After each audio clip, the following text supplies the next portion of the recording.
Stream, stream, stream, stream. Stream. Is the stream live? Are we live? What's going on? I think we're live.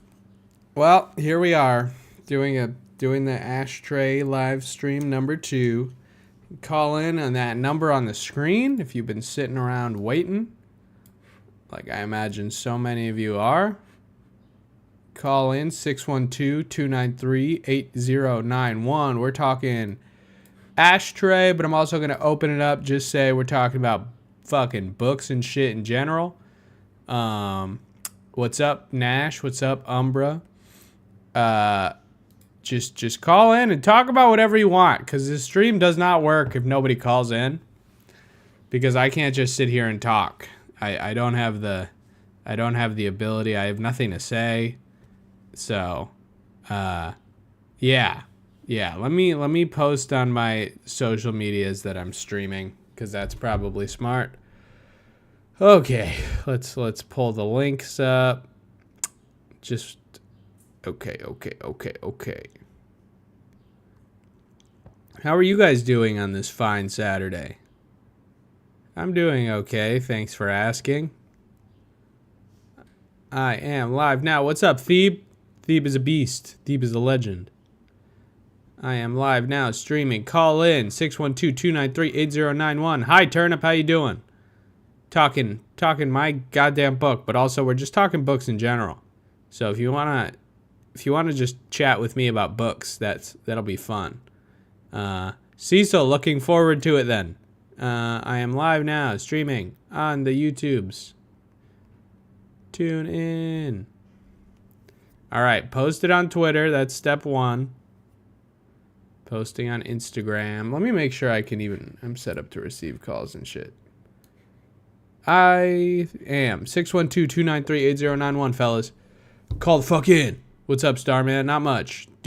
Posting to social medias that I'm live on YouTube right now.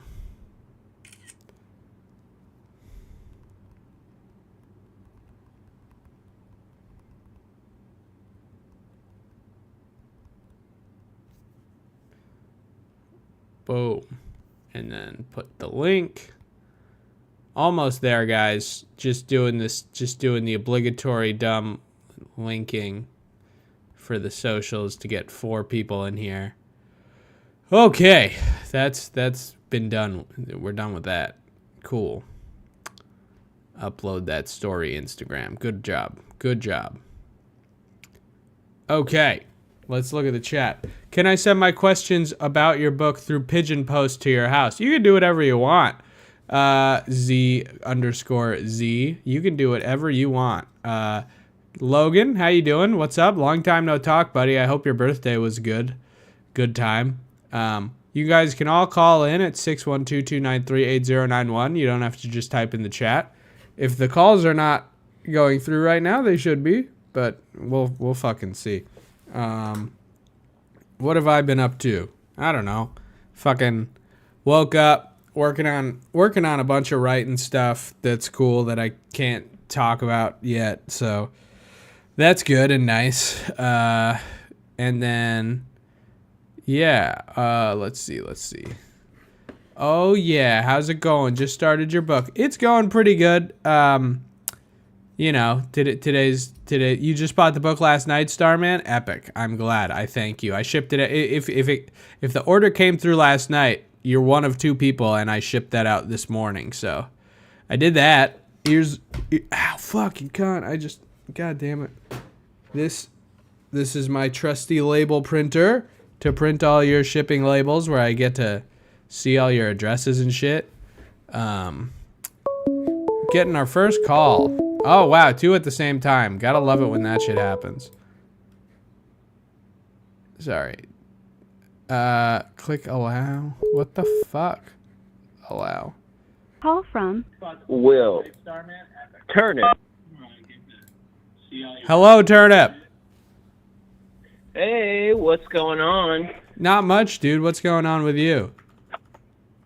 Oh, I am currently at work, but I saw that you were streaming. Had to call into the stream, see how you're doing. I'm Probably doing more interesting than work. Yeah, I am not at work right now, though I do work from this exact position right here. Oh, I realize the camera's off. But yeah, no, I'm today. I don't have any client work right now because my clients are luckily, I don't know, doing whatever the fuck. So I'm here. Right. I'm doing the big call-in stream, copying our friend the Minute Hour. He's a good guy to copy. Yes, he is. How is work holding up on your end, Mr. Turnup? I work at a jewelry store right now in Louisiana, and someone just came in to sell an alligator ring that happens to be the exact size of my pinky. So I would say better than usual. Okay. But, is it like, so do you guys like, is it sort of like a jewelry store, like pawn shop kind of thing? It certainly is.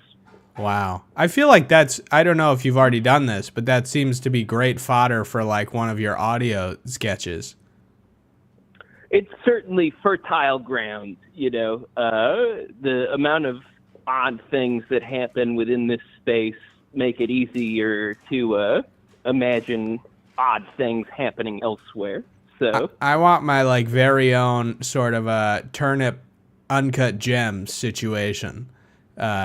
it can happen. That's It sort can of be yours. very high stress, makes me feel terrible, but with that classic turnip flair. Yeah, that's the thing. He's the stress of the degenerate gambling in that one is something that I have seen in my lifetime, but not concurrently with this job at the jewelry store. So I think that's evidence for God having a plan. He was like, I'm going to give them both these things, but I'm not going to mix them up. I see. Well, yeah, I was going to say, well, you can just draw from both. I feel like when I write stuff, I will often be like mashing together a few different experiences to form one great fictional stew. Exactly. That should be on the back of your book. Fictional stew. Yes. Great fictional stew, even. Thank you. Well, do you have a copy? Oh, you do have a copy of the book. I remember your name popping out. I have a beautiful sign. Yeah.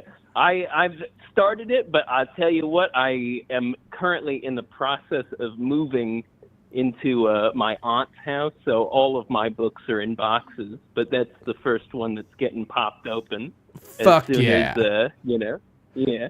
Well, As I soon gotta as the say, boxes get popped open. one of my favorite things that I read last year was inside of Chunk, one of the chunks.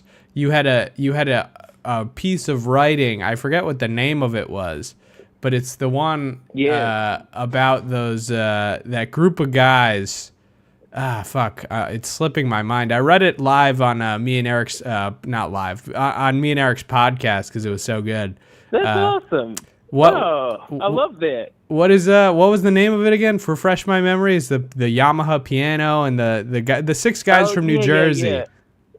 Yeah. The idea is that it's this guy who thinks that he knows at least six guys from New Jersey who could do what the Beatles did, and then it escalates from there. He's not impressed by the Beatles.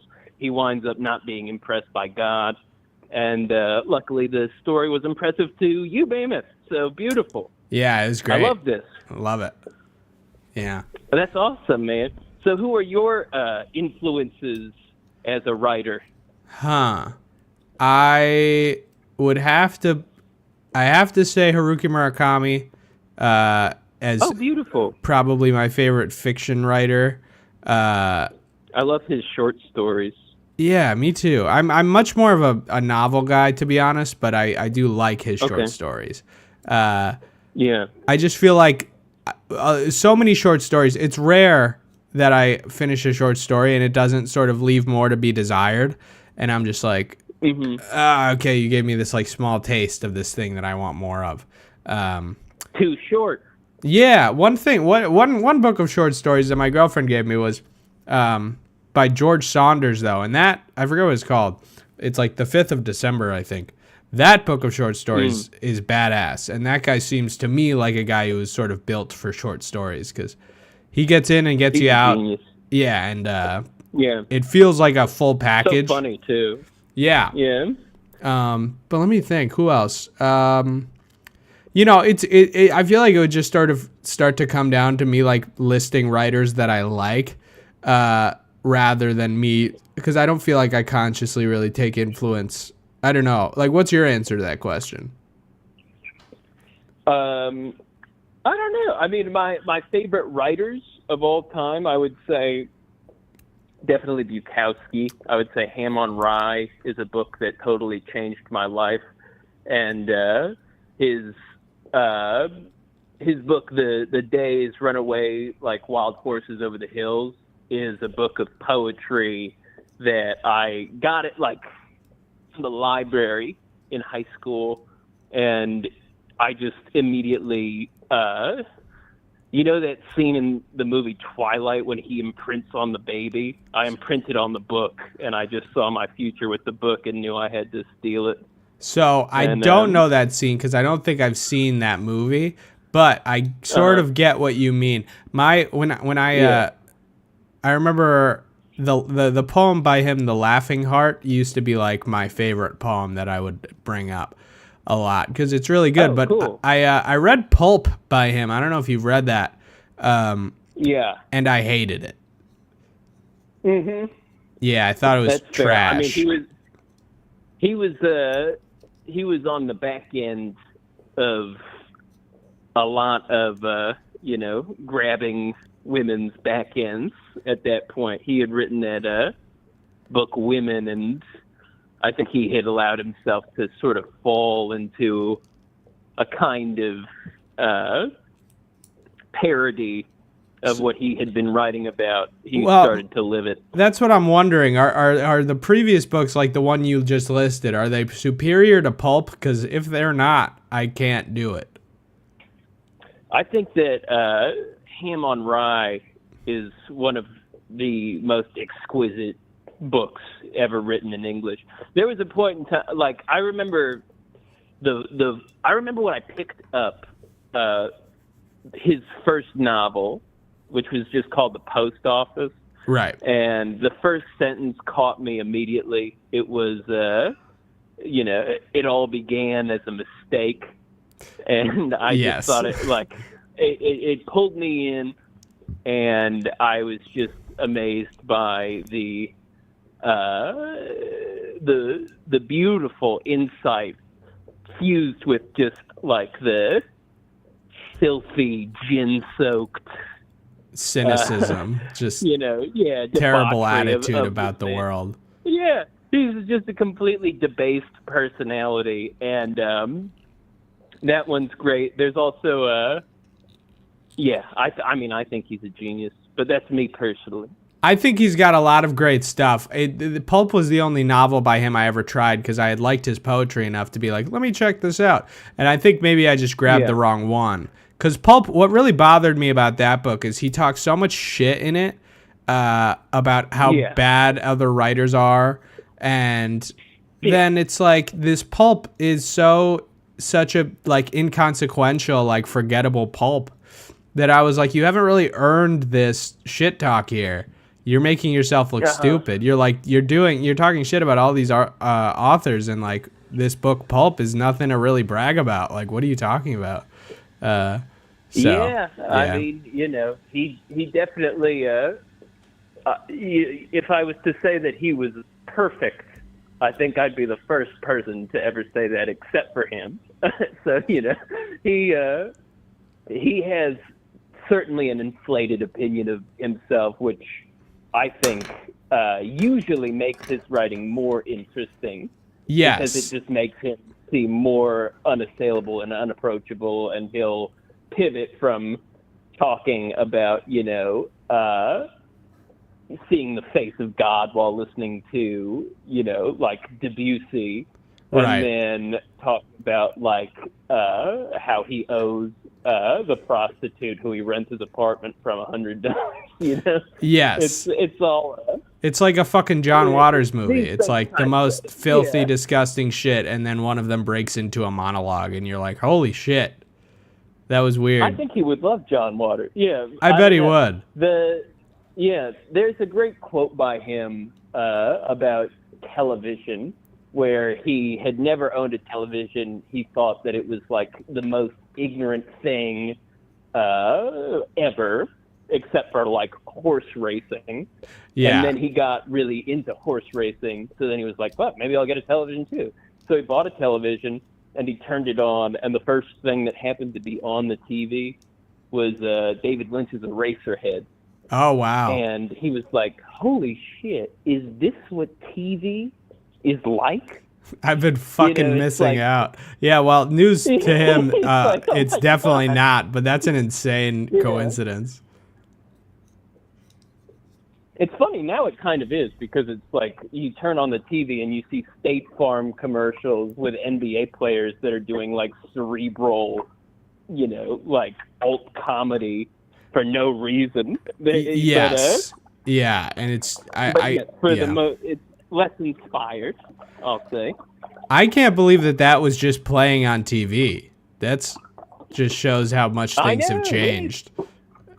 I mean, Twin Peaks played on TV every week, and at That's one point true. it was the most popular thing. Yeah. Yeah, but Eraserhead is no Twin Peaks.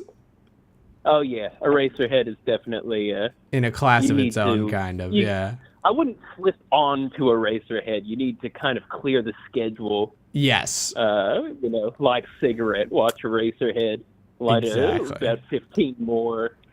Well, Turnup, enlighten me as to what you're up to with your work lately, and then I'll let you go and let some other people call in. Beautiful. I got a couple odd audio pieces coming out, including one that will be featured in an anthology by Minute Hour. He's got a new project coming up, so I gave him a little thing for that. Sweet. But I have a piece called War coming out soon, and I hope everybody checks it out if they get a chance. Please, guys, go check out Turnip's Odd Audio. I think that's what your channel's called, right? Maybe it's just Turnup. It certainly is. Yeah. Thank you so much. Go check him out. Turnup, All I'll right. talk to you soon. Peace. Great talking to you. Talk to you later. Okay, I'm going to rate that call good because Google asked me how that call went. And I good with a smiley face. Sam, how you doing? Bukowski is kind of a whiny little baby stuck in a grumpy old man's body. Yeah, it does seem to be that way. David, you're going to use this number to send me dick pics. I don't know if I can receive images. I think I can receive messages with the number. Maybe images will come through. Am I into Henry Miller? I don't. What is Henry Miller written? That's not Arthur Miller's The Crucible. Henry Miller. Let's see. Have I read any of this guy? I don't think so. Tropic of Cancer. Is this guy an astrologer? Tropic of Capricorn. Yeah, I don't think I've read any of this guy, Sam. I don't know. Sam, did you ever read that book that I sent you in the mail? Taipei, besides my book? The one I sent you in the mail like 5 years ago? Still haven't gotten it back, Sam. Bitch. Kidding. I don't really care. I don't really like that book anyways. I do like that book. That's a total lie. But I don't care to have it back. I'm never going to reread it. Thomas, how about chapter 5 of your book? In the middle of tackling the behemoth Infinite Jest by David Foster Wallace. So I'm taking my time with your book. Thank you. You said you're really enjoying it so far. Infinite Jest is a behemoth. It's good stuff. I highly recommend that one. I would be into Henry Miller. Okay, I'll maybe give him a check out. I feel like my list of things to read is growing exponentially. And I'm actually just reading like less and less these days because I've been playing fucking Hades. So you read it. Okay, wonderful. Is my mic too loud? Then let me know if any of the audio sounds fucked up, you guys. Call in 612-293-8091. Call in. I can't do the stream if you guys don't call in. I will kill myself. But yeah, whatchamacallit.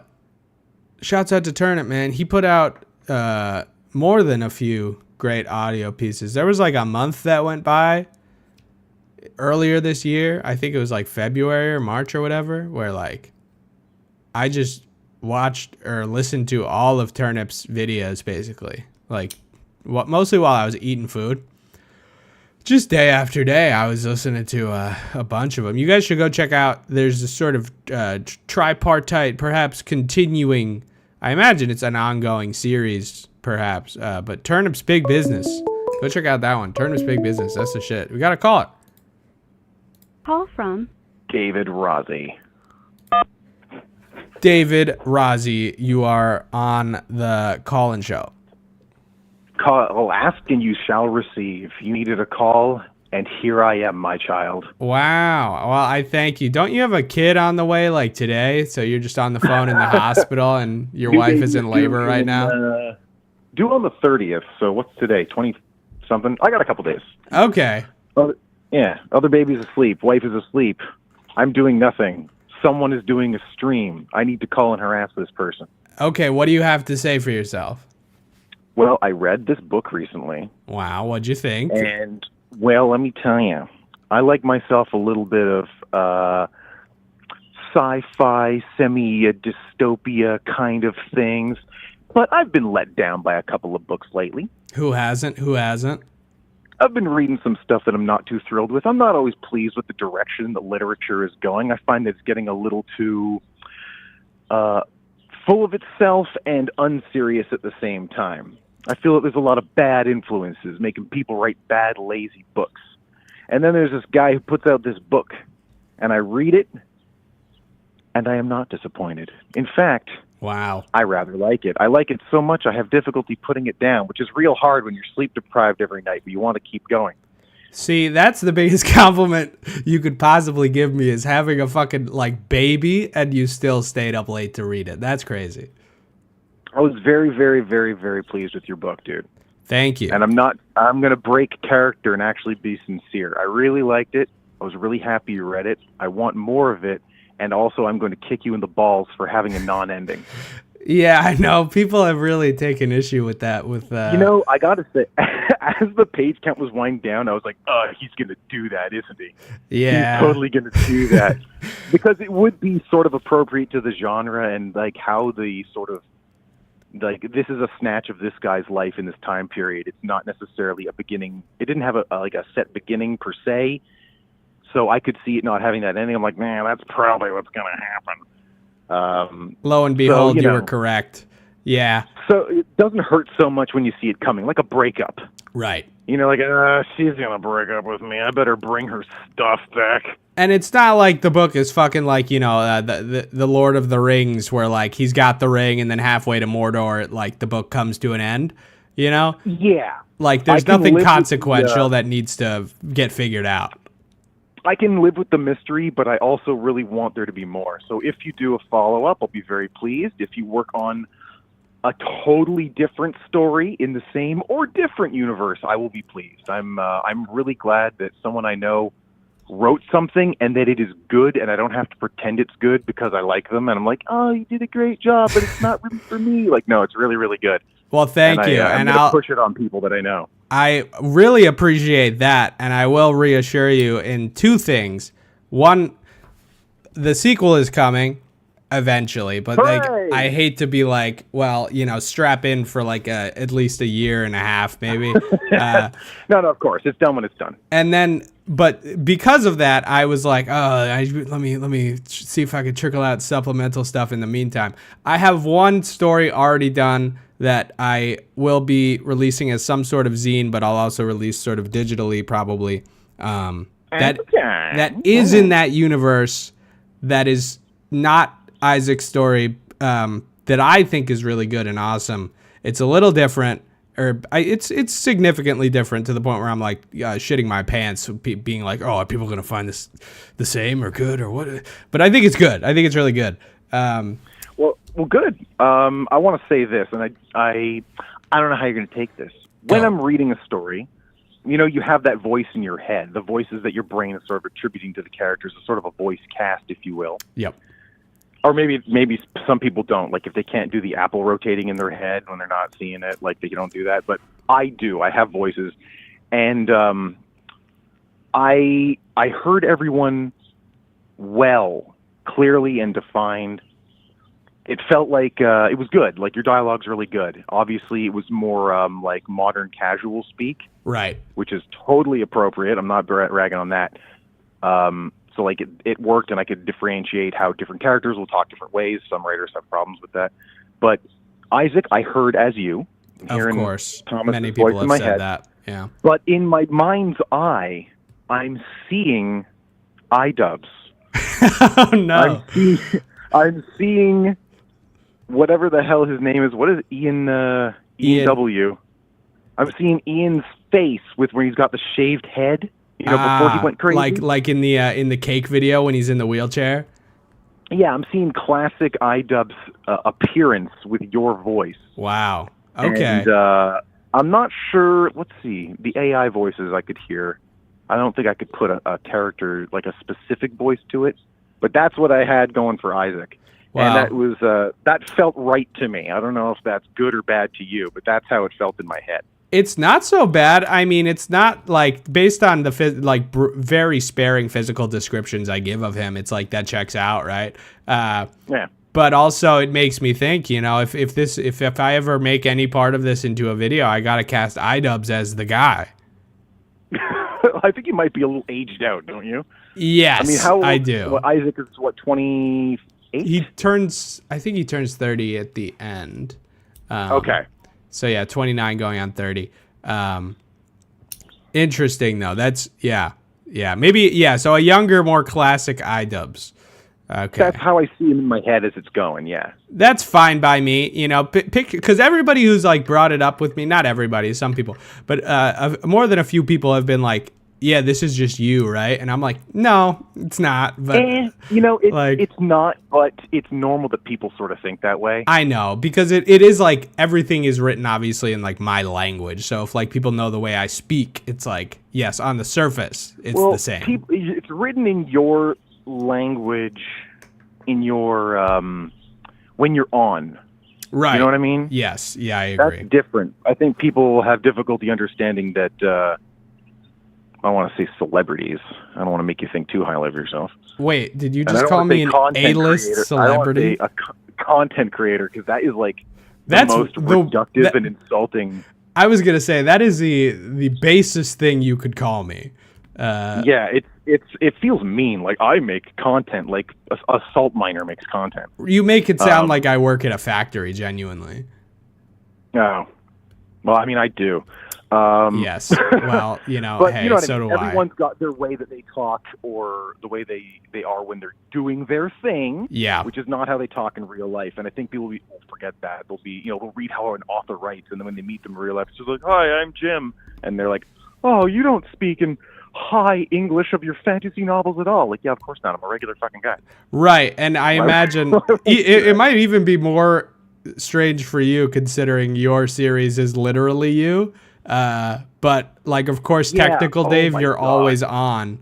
When I meet people in the street, I'll get recognized. I was like, "Oh, are you so and so?" Completely accidentally, I turn on, and I hate it, because I'll be like with my wife or something, and I'll be self-conscious afterwards. I'm like, "I'm sorry, that just happened."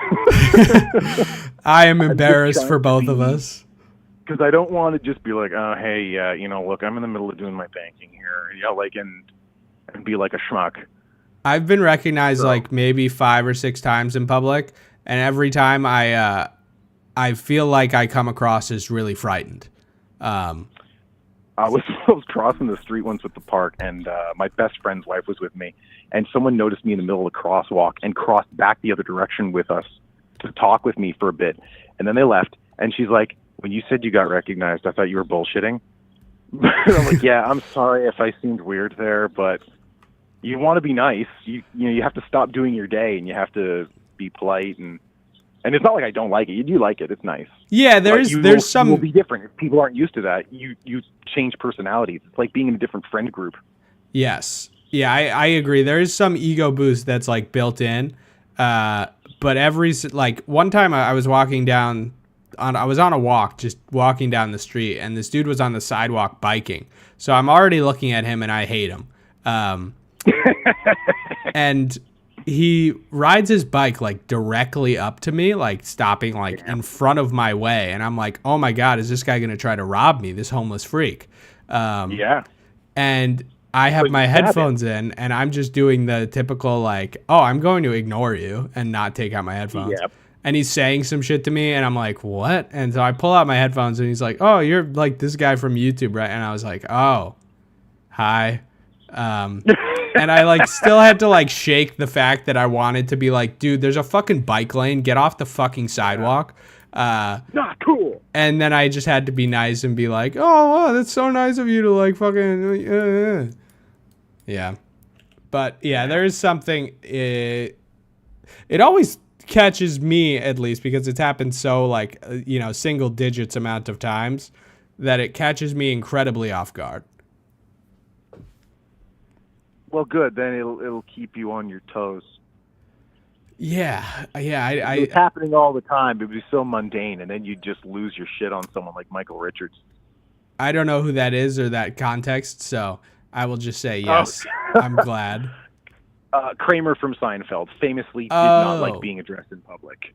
That's crazy. He was like, "I'm not a monkey. Leave me alone." Like he just didn't like people recognizing him. But look, you're on TV and you're recognizable. Sorry, man. Right, and you're on like one of the biggest, most famous sitcoms of all time. Like, yeah, you made that decision. Anyways, yeah.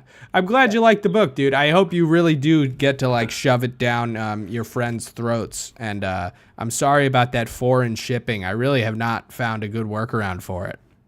That is totally acceptable. It was worth it. And good. I appreciate your dedication to the process. Yeah, I really did try. Shopify's a pain. It's I don't know what to do about it because there's people who like fucking Australian, these motherfuckers, they're dropping more on the shipping than the book, and I feel really bad, but it's like my hands are tied. Yeah, it is what it is. I figured I'd ask and whatever. So David, final thing before I let you go attend to your child who's probably dead by now. Totally ignored. Yes. Which, speaking of, I just watched this movie with my girlfriend last night called The Coffee Table.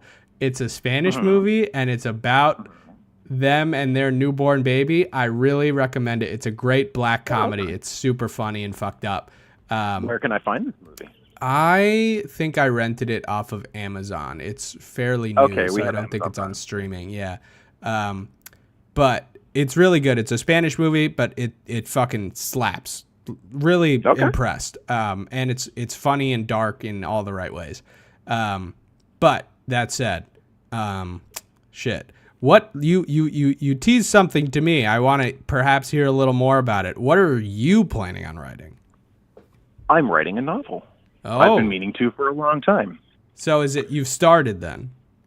I have started. Hell yeah. Can you? I mean, the timing isn't great because I'm going to have to take a little breather soon to attend to a newborn. But yes, I am writing a novel. I've been meaning to do it for some time. I'm a big fan of horror, even though I'm a huge wimp. I still like it. And I'm writing a sort of... the term Lovecraftian is very vague and overused, but I guess that's the easiest way to say it. It's a horror novel. Yeah. Set in like the 40s. Okay. Late 30s, early 40s. I haven't nailed the exact year. But in Canada, in fucking Victorian England, where are we at? We are in the northwestern Ontario border near Manitoba. Okay. In sort of the edge of civilization at the time, the sort of the frontier. In a small town. In a small town where things are going awry as a man returns a lost dog to its owner. Oh. Well, you got cats, I got dogs. I am intrigued. I will get a dog when I have a house, and then they will become parts of my stories too. But that said, I'm looking forward to the book. I actually vote that you neglect your newborn entirely and write the book. But that's me. Yeah, I mean, the wife can deal with the babies. That's what I'm saying. I mean, what are they? Okay, I won't say what are they there for, but come on. All right, dude. Thanks for calling in. Thank you. Adios, Mr. David Rossi. Go check out Technical Dave on YouTube. This guy is a fucking beast. I've been watching his videos for years. They're really great. Really great little Storytime animations. I think, you know, I think in one of his Twitter or Instagram bio, he calls himself the whatchamacallit, the original Storytime animator. And he might be. He's actually the reason I met my buddy Mitch, who's in a few of my videos. I'm in one of David's. I'm in 2 of David's. There's sirens going outside. Sorry, guys. People are not happy that I'm streaming. I'm in 2 of his videos. One is called Technical Mammoth, which is a banger. The other one is I forget what it's called, but it's a long compilation about like people's experiences at art school. And it's a really, really fun video. I love it. There's this one girl that he interviews who is foreign, and she translated, like, I think Chinese or Japanese movies. And it's just so fucking funny. She's so funny. She's really the standout of that video. So let's check in with the chat. What's up, people? What's up, Alex? Still want to call in, but you still can't. I'm sorry to hear that. Foreign people have called in. I know I've taken calls from Denmark and I think England before. I don't know what the dealio is with that. But call in, guys. 612-293-8091. James, usually walk away or pretend they aren't there. Yeah, that's probably every time I've been recognized. I've been like, one time it was on the staircase of my own building. The last time it happened was like 2 weeks ago at Trader Joe's. At the checkout, the cashier was like, "You're fucking this guy, right?" And I was like, hey, "Yeah." And then I walked out. You know, now when it happened, I just sort of be like, "Yeah, so I just put a book out actually." And so I try to turn it into a sale. As in, now when this happens, I mean the one time it's happened since I've written a book. I tried to just be like, "Yeah, you know, I've been working. I just put out a book." And so just try to idly bring it up in every fucking conversation I have with people to be like, yeah, and actually here's the link. Actually, let me pull that link up on your phone. Let me just, can I see your phone for a second? What's your PayPal? And then I normally just buy them maybe 3 or 4 copies of the book just so they have it. Speaking of, in the first printing where I printed 250 of these bad boys, got about 79 left, so that's really sweet. I mean, it's only been about a month and some change since I started shipping them out. We started shipping them out April 20th, and we've moved like 170, which is fucking, I mean, sweet for if you consider the stupidity involved in selling a book to a YouTube channel of my size. It's like, I genuinely, at first I was like, okay, I'm gonna get 100. And then pray to God I sell more than 10. So the fact that I'm pretty confident that we'll sell all 250 is fucking just so sick. So Logan, how are you doing? Nice to see you on the Logan Effling, not my other buddy Logan. James, you swatted me. That's okay. They seem to have gotten the wrong address. So whoever got swatted can rot. Let's see if my social media postings did anything. Some guy, Lane Train, said, sorry to miss the call, but I did finish the book and enjoyed it. I request a sequel to answer some lingering questions. You will get your sequel. It might generate more questions than answers, but you'll probably get some answers to some. I've been sorting out some of the loose ends, been tying them up, you know. So let's see. I did post on social medias. Call in 612-293-8091. How's life? Tell me how your life is. Even if you haven't read the book, I don't give a shit. David read the book, but Turnup hadn't finished it. Not yesterday. The other week when I did. No, what am I doing? A few days ago, when I did the first test stream, a bunch of people hadn't read the book, and those calls were great. So don't feel shy if you have not read the book. Just call in. Just talk some shit. Because, again, this stream does not work if you do not call in. I will kill myself on the stream. You think you can't call in because the county you live in, Norfolk, England, is a fucked place to be. Basically the redneck south of the UK. James Price, if you're going to swat someone, swat Alex Holmes so he moves and is able to go to a place where you can call into the show. But yeah. That was a good call. I'm glad. Glad David liked it. You know, there's genuinely a few people where they got copies of the book, and I like David. He's a friend of mine. And I respect David, and I think he's a smart guy. And they tell me they're going to read my book, and they're going to give me their, honest opinions of it. And of course I get fucking frightened, because I'm like, shit, I worked real hard on this thing. I hope people like it, and glad he did. It always makes you feel good. I don't know. Makes you feel like the work pays off. My girlfriend's shutting me in here.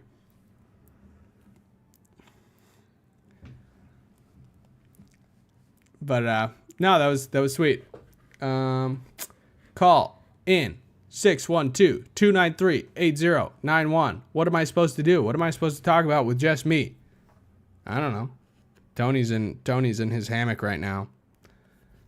He's doing good. Let's see if we can. There he is. You see that? Look at it. Look at this mess. That's the life when you most of the shit is not shit I need on my desk. There's a bunch of bills here that I have yet to pay. They're not overdue or anything, but I need to get around to that. What do people talk about on streams? I'm not gonna pull up a video game. I'm not a gamer streamer. Shit. Call into the fucking stream right now. 612-293-8091. I realized the first stream I have to keep repeating that, or else you guys don't call in. So, sorry if that gets tiresome. I don't know where I was going. I had something in my brain. It's gone. I think I just gave up on the thought, to be honest. Didn't even try to see it through to the end. I was like, nah, this is stupid. And then my brain called it off before even I could. They don't have SWAT in Norfolk. You're correct. Yeah. What's the sort of English country bumpkin version of SWAT? Is it the guys from Hot Fuzz? Because that would be fucking sweet. Calling the guys from Hot Fuzz on them. Who, what, where, why says, if I call in, what do you want to talk about? I don't fucking know, man. I'm talking to everybody right now. I got to figure that out. Call from. It's James. James, motherfucking Price. What's good? Oh, hey. I'm just calling you. You seem lonely. I am kind of lonely, man. It's tough to do a stream by yourself. I'm not good at this. I don't know what to say. I'll be your partner for the next few minutes then. Okay. What's going on? Where are you? I'm in my house. I'm thinking of making some pate. Liver pate? Yeah. Well, that's pretty fucking sweet. I'm a big fan of liver pate, actually. Are you making it for yourself or for your dogs? For myself. Okay. Liver pate rules. The dogs eat an organ slurry. Today I made them kidney, liver, and heart. Goop. Well, yeah, because I was going to say, my parents give their dogs liver pate sometimes, and they fucking go nuts for it, so. Organ slurry sounds like the dogs are probably enjoying life quite a bit. Yeah, and they're also very healthy. Yeah. Well, do you have any interest in my book, James? Have you ordered yourself a copy? I can't remember. No, I never learned how to read. Oh. It's not going to happen. James, James, if I'm correct, you live in some kind of hick town, middle of nowhere sort of thing, right? Kinda. I mean, it's... So, do you ever build fires, is my question. Yeah. So, my book, while also being something you could read, you can also use it as kindling. It's flammable. I don't know if a lot of people know that. If you ever find yourself having intruders in the house, I know you probably have guns, but if you're ever looking into more non-lethal options, I've thrown the book at a few people and incapacitated them long enough to take their money and leave the book with them because I consider that a sale. That's pretty good. So my point is there's many, many uses for my book, James, and you not knowing how to read is actually no excuse for not having it. That's a good point. You could give it to the Here's the dogs. thing. I don't have any money, so if you want to give me some money, I'll buy your book. But see, that's not how this works, James. I don't have any money because I spent it all trying to make the book. Sounds like we're in between a rock and a hard place. James, I will come to wherever you are and take the organ slurry out of your dog's mouths, and they will starve. Be my guest. Okay, James. All right. You know, I'm gonna open up the line for other callers, but thank you for calling in, dude. Okay, you're sure. Tell your dogs I say hello.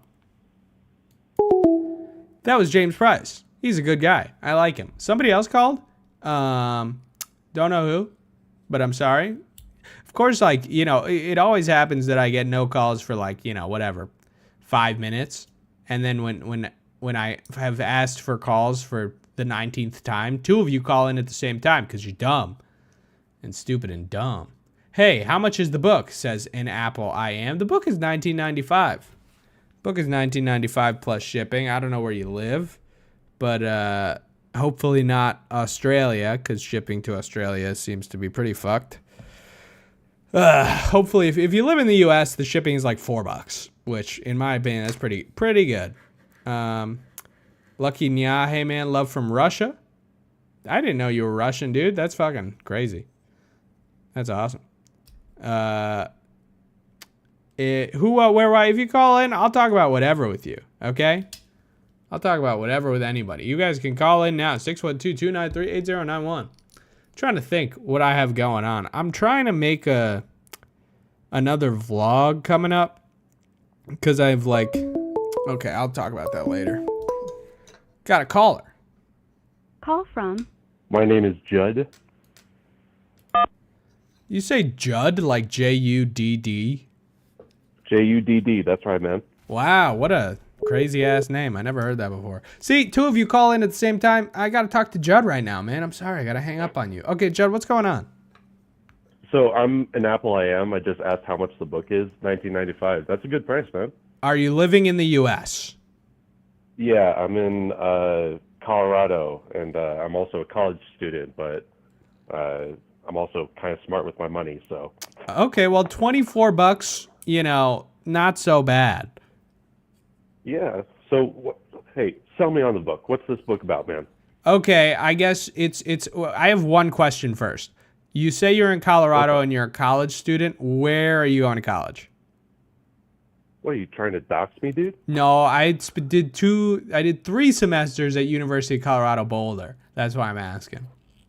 No, I'm not close to there. I'm in Western State University. We also call ourselves Wasted State because we all get fucking high and shit. Okay, well, back to the book then. I'll let me do my sales pitch. It's sort of it's a post-apocalyptic kind of slice of life, I guess, dystopian stream of consciousness clusterfuck. I hope it's funny.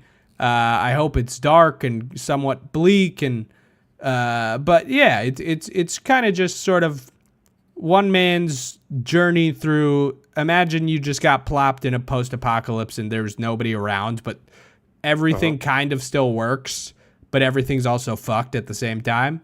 How do you navigate that? And it's sort of that through the lens of some skillless individual who has no business being alive in the post-apocalypse, but sort of is. So what it sounds like is sort of like the bleakness of The Road by Cormac McCarthy and I don't know, like Mr. Bean or something. Not as goofy as Mr. Bean, certainly not. And I would say, yeah, definitely not as bleak as The Road. But because I would say I read The Road after I finished the book. And I was like, you know, slightly frightened cracking it open because I'm like, you know, you write not that I'm copying anybody, but like, you know, it's just been done before, the sort of post-apocalypse journeying through this fucked Oh, yeah. landscape. And the road's fine, dude, but it's I think it's I guess in tone it does not take itself nearly as seriously. But it's definitely not like, it's kind of slapstick actually. So Mr. Bean might be sort of apt, but I think perhaps it's a little bit more brain jokes, you know, not so much you know, I don't want to call it intelligent humor because it certainly isn't, but like a lot of internal monologuing rather than, you know, slipping on banana peels. Though there is one instance of slipping on a banana peel, if that sells you. Oh shit, you just sold me there. Good.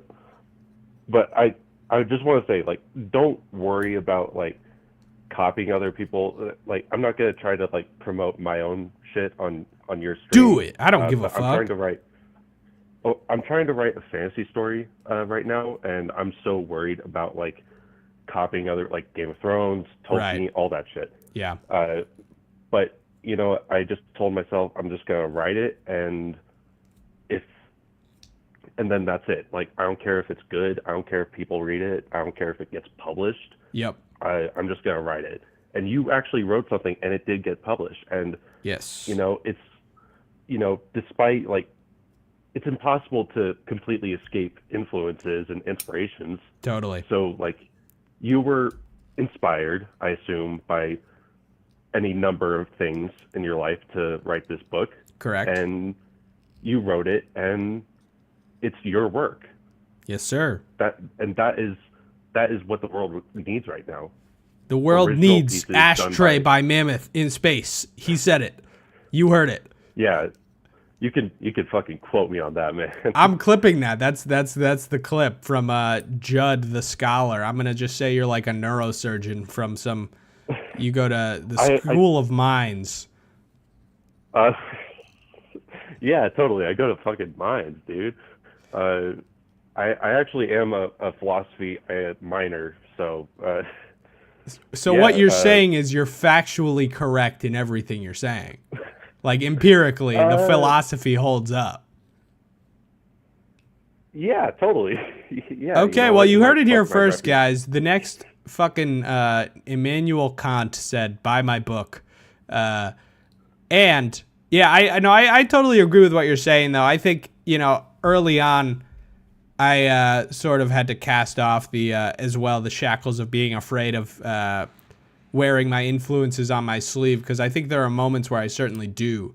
And I think that that's fine. Like, I think, you know, when I read writers that I like, and even listen to music that I like, it's kind of nice to hear or notice like a former, like one of their predecessors in their work, you know?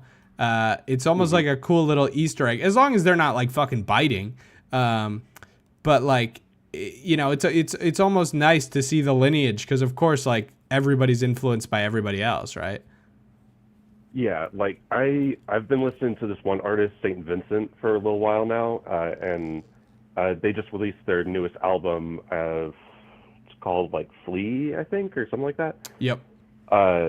And a lot of people regarding their new album have said it's a lot like Trent Reznor and like Nine Inch Nails, right? Yeah, and like that's fine, but it's still uniquely their own. Like, I can listen to this from St. Vincent and that from Nine Inch Nails and still distinguish the two. And I can still say, yeah, obviously one will sound like the other, but both sound great. Both are unique in their own way. And again, it's original, creative stuff that's being put out in the world. And that's exactly. what you did. Yeah. And, you know, I don't know if this applies to you, but it does for me. It's like, this is my first book. I don't know if you've written stories before. Oh, definitely not.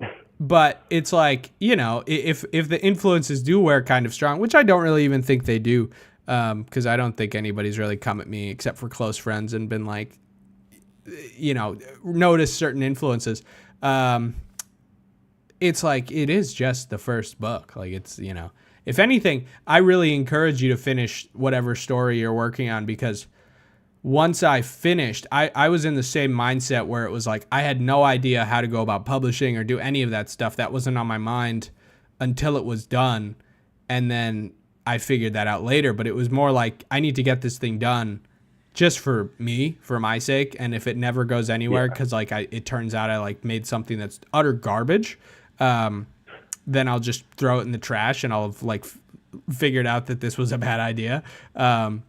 But it didn't happen that way, and in fact, finishing it made me be like, "Oh wow, I could do this, and in fact, I could do a lot more if I gave it another go." So yeah, I really keep writing Game of Thrones. You should call it instead of Game of Thrones, you should call it like Game of Thrones but better.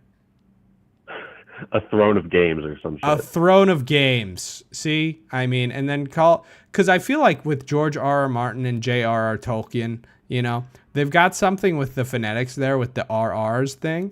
So I know. It's so, like, I, for the longest time, could not distinguish the two.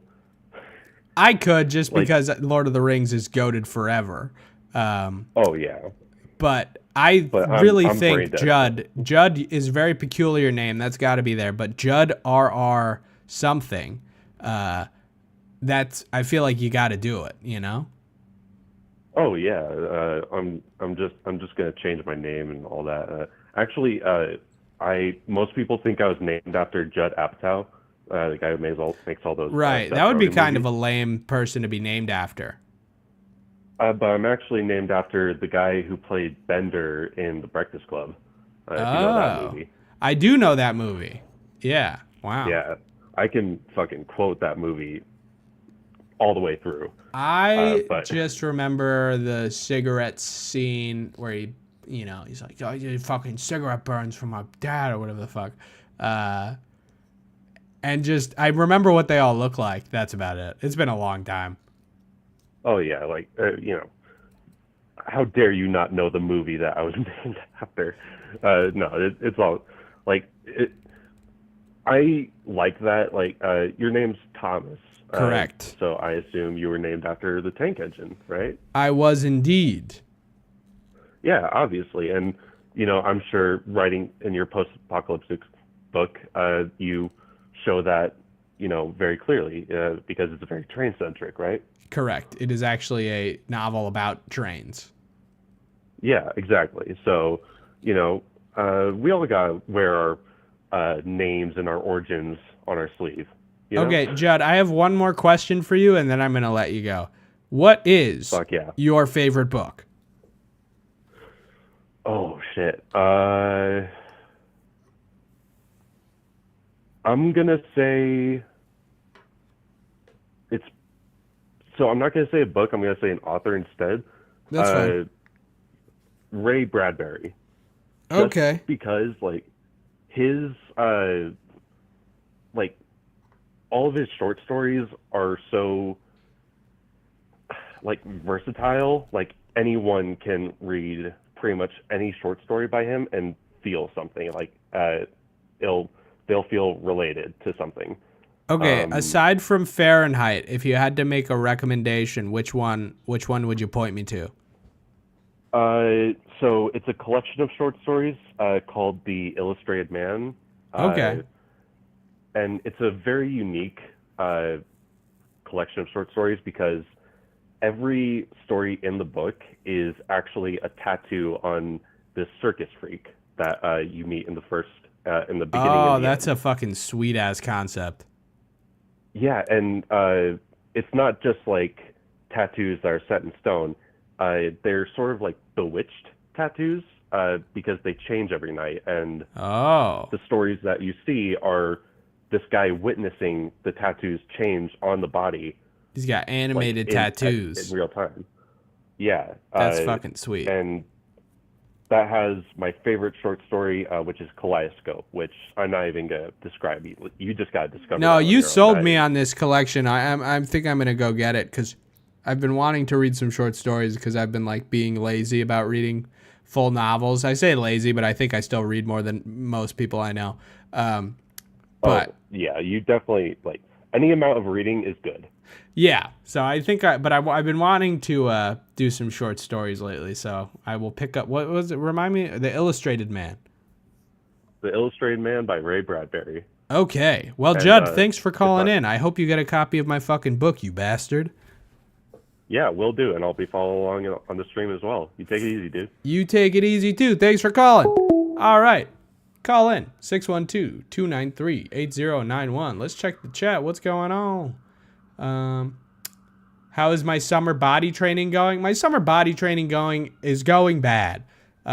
Many reasons, mostly that I can't really exercise right now because of health problems, but that's neither here nor there. So there's no summer body training going on. Damn, son, where can we meet? I only have cash. We can't. Send me an envelope with $25, and if you live in the United States, send me your address with that envelope, and I'll send you a copy of the book. Damn, so I don't even care. I'm judging the book by cover. I'm wild like that and be smoking mad darts. Well, if you had to judge a book by its cover, I think this cover speaks for it fucking self. Shout out to Slouch. Got a caller coming in. Call from Two of you keep Logan, doing this. Hey Logan, would you? call from Oh fuck. Logan. God, I'm sorry. Logan, hey, I love you. What's up? Let me just quickly apologize. I hung up by accident on the other Logan who called in at the same time, and I picked up his call first, and I hung up on his ass. So Logan Effling, if you're on the stream, call in after this call. I'm so sorry. Oh shit, double Logan. I know. Come in pairs, dude. Well, Logan, how are you doing? Happy birthday, dude. What's going on? Oh, thank you. I'm doing well. I'm here with Janelle, and we're trying to figure out tomorrow. We're going to a concert. Are you out in I won't dox you. Are you on the farm? I'm on the farm. Looking out over the pastoral landscape. Who are you going to see tomorrow? Buck Meek. Oh, one shit. Of the people, from Big Thief. Yes, sir. He's coming to near enough. Where are you driving to? Madison. Okay. All right. Yeah. Well, that should be a fun show. I haven't really dipped into his solo music, but I know him and the fucking Adrian their solo projects are like going huge. Yeah, and she's actually going to be up in Minneapolis in a month or so. Ooh. I don't know if it's sold out or not, but after seeing Big Thief, I think I'm not going to see Adrian solo, just because that Big Thief performance I felt like was a bit of a letdown to me. It totally was a letdown. I saw them though within the last year, and it really rocked. Really? They were better than when we saw, what was that, Palace? Yeah, that was Palace.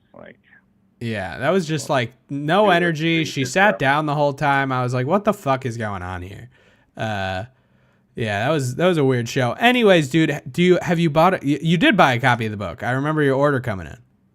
Yeah, I sure did. I'm gonna have to bring it back up to Minnesota to say hi to you and get some signature in here. Motherfucker, it should be signed. Look in the front. Yeah, you signed it. I want a special little memo. Okay, fine. I can do that. Like that's what all the authors do.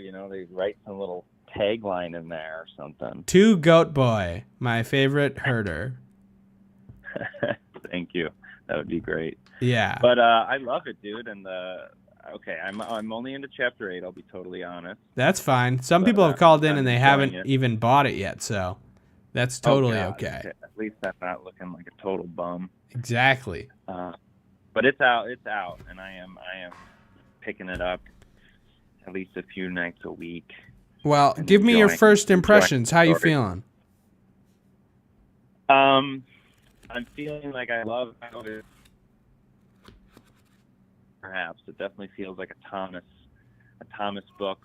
Am I getting some vibes from that Japanese author? Murakami. That book that you shared with me, yeah. Oh yeah, that's got to be the one. Like, because I've just read all of his books, and I'm such a Murakami stan that it's like I've done nothing consciously to incorporate his style or way of storytelling into my books, but I'm sure it's there, Yeah. It's got to be. And I sense that, and it's in a great way, just like that, like through you and through channeling a little bit of that style. I'm, if anything, I'm glad to hear it. I hope I'm not, like I just talked about the previous caller, I hope I'm not copying, and I don't think I am, but, it's you got to wear your influences on your sleeve a little bit at first, I think. So, it is what it is. But yeah, Logan, I think it's just an incredible achievement that you wrote a book, dude. I mean, it surprised the hell out of me and made me so happy when you announced that you had written a book. Thank you. If you hadn't moved away, I would have told you a long time ago that it was like coming on or is on the way. But I'm almost more glad that I was able to blindside you. Yeah, it was a good. And I'm also feeling a little blindsided. I don't know how Ashtray you want to keep this conversation, but take it away. We can go anywhere. Your recent video. Are you okay talking about this on stream? Otherwise, I could just call you another time. No, I'm good talking about it on stream. Fuck it. Talk about whatever. Why'd you get the double colonoscopy? Just for the pleasure of it? No, not just for the pleasure of it. If you recall, Logan, you know me. I think I've given you a slight backstory where around 5 years ago, my health was not so great. Yeah. And basically, it's all of those same issues cropped up again. I don't know why. Yeah. Sort of inexplicably, over the past 5 or so months, I've just been getting, kind of progressively worse. I think I was in pretty hardcore denial about it the first few months of the year. But, I dropped a bunch of weight and feeling a bunch of fatigue and a bunch of other symptoms that are no fun.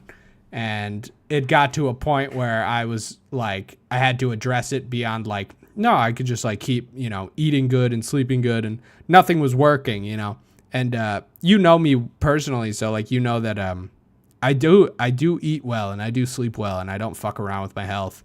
Right. But even despite that, it's like I was fighting a losing battle. So yeah, I'm trying to have all that figured out this time. Hopefully, fingers crossed, I'll be diagnosed with a disease that is not death. Yeah. Well, I guess we all have the disease of death. It just depends on the day, Exactly. Hopefully my doom is not so impending. Yeah, right. That would be good. Because we need more books and videos. Good. I'm glad to hear it. I just was sort of, Eric and I, Eric was nice enough to drive me because you get sedated, so they make you get a ride. And honestly, I just thought like, you were pretty drugged up. I know. I like, to be honest, I like don't remember like most of that. I bet not. In the hospital room, but yeah, I just thought it would be fun because Eric and I have done the road trip vlog thing before, and it would be a bit of a weird return to form. So it was definitely a fun way to like go about that day because it was sort of like a depressing week. But that was a really fun way to spin it. I don't know. It made me like have it look forward to it rather than be like dreading it. Good. Yeah, and it was really fun to see Eric in that and then have him drop his video. Fucking insane banger. If you guys have not seen My Big Show, you have to go watch that. It's really good. It's, in my opinion, it's his best video. Yeah. I think I'm in that with you. Yeah. So what's new with you, dude? How's the farm living? It's good. It's really good. We had a baby goat. Oh, I saw that on your Instagram. Okay, yeah. I don't know if I put it. Yeah, I put it somewhere probably. I think, or did you text it to me? You texted it to me. You texted me a picture. I texted you a photo. Yeah, right. Yeah, that's awesome. Did you get a new circle to coincide with the gained goat? Yes, I sure did. Fuck yeah. Excuse me. Yeah, it's really fun because that last time that I got when I got those tattoos, I remember I was reading that Murakami book and this other book about like shepherding, and now I'm reading your book. Hell that yeah. has a Murakami vibe and it's related well, I knew about Murakami through you. Yes, sir. You know, book to read. Let me borrow it. So And then I was reading this other shepherding book, and now, in tandem with your book, I'm also reading this nonfiction by the same author. That's about, well, it's actually about nourishment. It's about food and like gut health. Well, And- everything comes full circle, dude. It all comes back around. Yeah, man. Things Yeah. are aligned, brother. Things are aligned indeed, brother. Well, Logan, Well, I want you to get back to that other Logan because I'm sure he's got great things to say. But I hope to see you soon. I'll let Dude, you know when I would love to visit that damn Oh. farm again. Did you guys ever get Good. that windmill built? Oh, it's funny you should ask. It's going to be put up in the next couple of days. It's Oh. very, very close. Fuck yeah. I will definitely make a trip down to see that thing. Yeah, get some windmill shots. Yes, sir. I have big plans for windmills. You guys don't even know. I won't spill any of the beans. But all right, Logan, you thanks there. for calling in, dude. I love you. I'll talk to you soon, okay? Yeah. Love you. Bye. All right, lines are open. You can call in now at 612-293-8091. That was Logan. He's got a YouTube channel. It's just called Logan G, I believe. Some of my videos, you'll find him creeping around. There's a recent one called, I think it's something about digging and shoveling as a leisure activity or whatever the fuck. I called that stupid-ass video, but Logan's in that one. Logan's in the HGTV video. He's in a few of Eric's videos. He's a good guy. That was wholesome and hilarious. Always a great combo. I don't know what you're talking about, but maybe the Eric's video? Not sure. Oh, the vlog. Duh. I'm an idiot. Call from Allie. Allie? Hello. Hello. I'd like to make an order. Okay.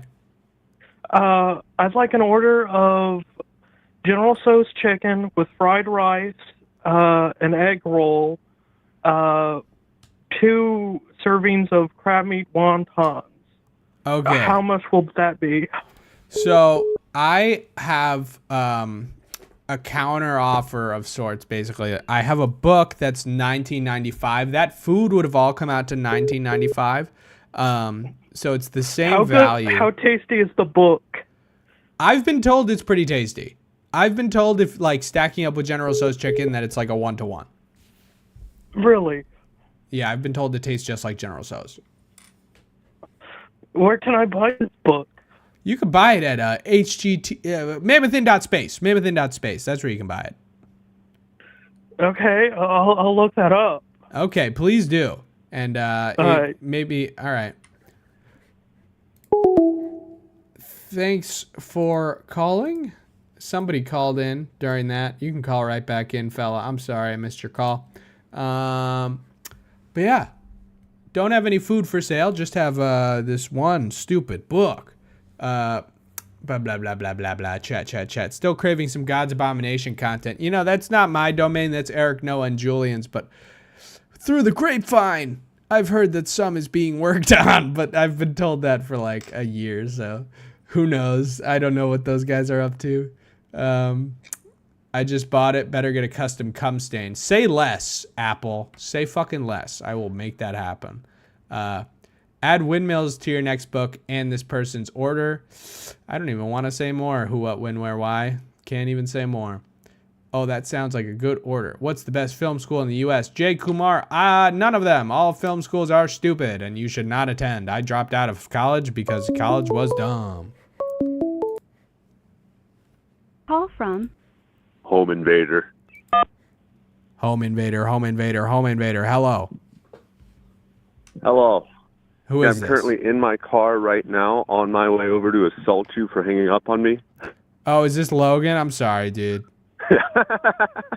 Yeah. I literally was like, What's up, dude? I'm in a fugue state right now, and there's when you get a second call pop up, you get 3 options, and one is like hold and accept, the other is decline and accept, the other is decline, and I clicked the wrong one. It's like, you know, I had the wire cutters to the red, blue, and green wire, and I kind of just closed my eyes and clicked one. So, how are you doing? Doing all right. Just about 2/3 the way through Ashtray right now. And what are your thoughts so far? Do you have anything to say? Any comments? Any questions? Any critiques? I have one thing I really like, but I don't know if I want to spoil it. Okay. But in my opinion, it's the best part of the book. All right. Can you give me a sort of sidelong glance so I know what you're talking about, but maybe keep it... If I just say the name Oscar, you'll know. Oh, yeah, fuck yeah. I mean, that's my girlfriend's favorite part of the whole thing. She told me, like, that I should scrap everything but Oscar, essentially. And write a full book about that. That is literally her, like, advice to me for the next one. And I'm like, well... That's funny. Yeah. No, that's great. I'm glad to hear it. Oscar is the oldest idea in that book, basically. Okay. I've been tinkering with that idea for like 7 years, and I've tried to write it into videos in various ways, and of course it's certainly just never even come close to working. So it's nice to be able to like get it out in this way. It's a little too dense, I feel like, for a short. Yes, and the book definitely I expanded upon it a lot. The thing that I had tried to include in videos was just that initial like political cartoon that the character sees. That's the cover of the puzzle. I won't say any more than that. Yeah. But no, I'm glad, and I'm glad you like it. I know you reached out to me about doing an interview. So when you're done with the book, I know I sort of pushed it off, but I'd be down. I think I'm feeling a little better these days. So yeah. Okay. Yeah, we'll see. We'll get that set up sometime for sure. Yes, sir. Well, what else is going on with your life, Mr. Logan? With me, just got issue 2 of the comic sent to the printer. Oh, fuck yeah. That's kind of exciting. I bought a copy, right? I swear to God I did. You did, yep. Okay, I really appreciate that. I'm excited to read it.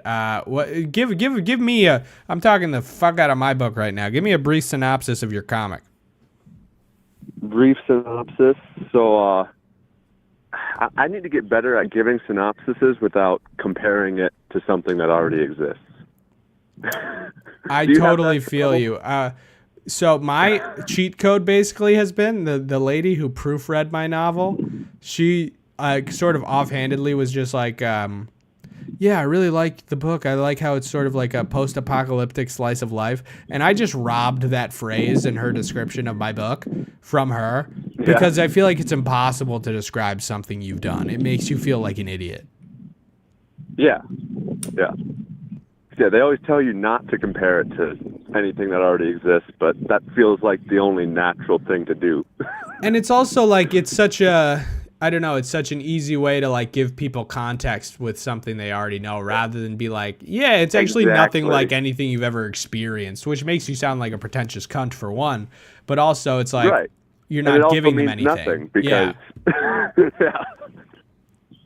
Exactly. So give me your description. I don't care if you use other people's work to describe it.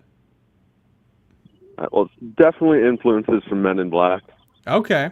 Just because everybody knows Men in Black, right? Yeah, fuck yeah. Men in Black is fucking awesome. Yeah. It is government driven, but so are we talking more government aliens, or what are we talking here?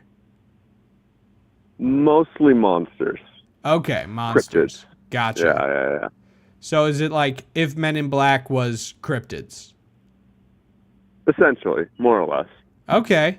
And definitely more, but yeah. Yeah. So, and then you have this sort of protagonist. She's a female. And is she a government agent?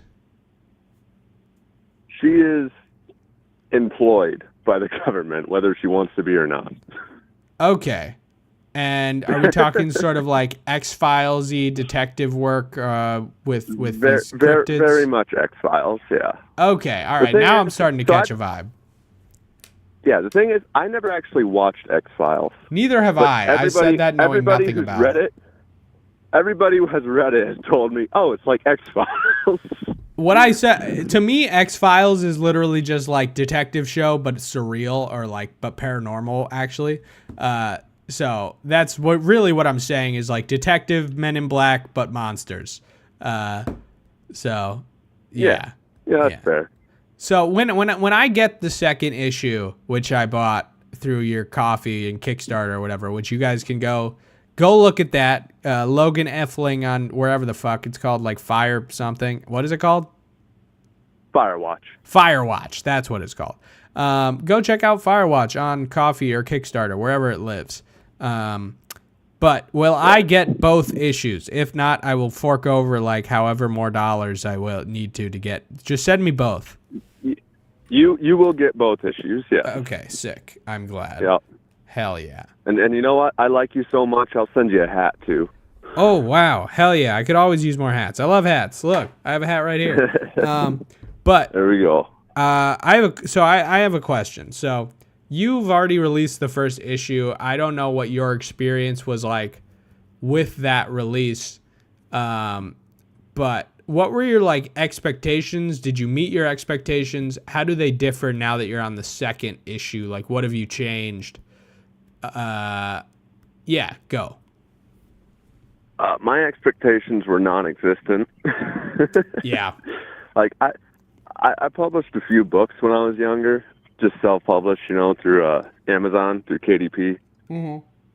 So I'd done a little bit of that independent stuff and seen how difficult it actually is. Yes. Only ever, because 90% of books don't sell. Well, they don't sell some of them more than 10 copies, let alone 100. Yeah, apparently I was just listening to a podcast where they were talking about that. Apparently that like there's one stat where it's like 90% of books don't sell more than 12 copies, and that that stat seems to be a little spurious, seems to be a bit of a like cherry-picked lie. And it's more that like 90% of books do not sell more than like 100 or 1,000. Yeah. But still, yeah, no, I totally feel ya, yeah. Yeah. It's like you can't expect to just have gold from paper. No, I can pray for it and I can hope for it when I go to bed at night, but it does not happen that way. Yeah. You just got to create because you enjoy it, because it's good for you. Fuck yes, brother. That is exactly what I want to hear. So now that you're on the second one, I guess like where are you at? Like, because you've got some support. I don't know if it's all just like family and friends, but it's no family and friends. I don't tell people I know about it. That's kind of a genius fucking move, dude. I feel like of course I had to tell my parents about like I'm putting a book out, like, because it's like I wouldn't have been able to hide it, right? Yeah. And my mom bought it and she loved it, and now like my mom is telling all of her friends about it, and I'm like, I'm glad that your friends are buying the book, but it's not for them. And I'm just like, God, I don't want to be like, Mom, stop telling your fucking friends to, I don't want this book to just like live on people's shelves and not get read. I want people to read it and like it. It's like I genuinely don't want you to buy it just to support me. And I think my mom has fired back that like all the people she recommends it to will read it, and but there's read still it like and be like, what the hell? Even that is better. Like as long as they read it, it's just I don't want my parents' friends to be like, oh, like we're supporting him. It's like fuck you. I don't need audience. That. Yeah, it's like So yeah, smart move leaving the parents and friends out. Yeah, because I got another buddy right now he lives in New York, so he knows a lot of people too, and he's got a big family. I think, his campaign's doing well, but I think it's all just people he knows just supporting him. Yeah. The book. Yeah, I mean, there's a lot of that. All right. My friend has like a startup company, and for a while I was under the impression that he was doing really well because they are kind of doing well. And then I came home one day and like, my dad had one of his pamphlets and he was like, yeah, this guy pitched me his thing. And apparently it's just like all family and friends funded. And I was like, oh, that makes sense. Because in my head, I'm like, how do you get all this money? Like, what do we do? I mean, at a certain point, you may as well just be selling Avon products. Right. I mean, you might as well just be like going door to door in your neighborhood with the chocolate bars. Yeah. Same shit. Yeah. But no, so okay, so you've got whatever small audience and I'd say small audience with a small audience myself. To don't think I'm insulting you.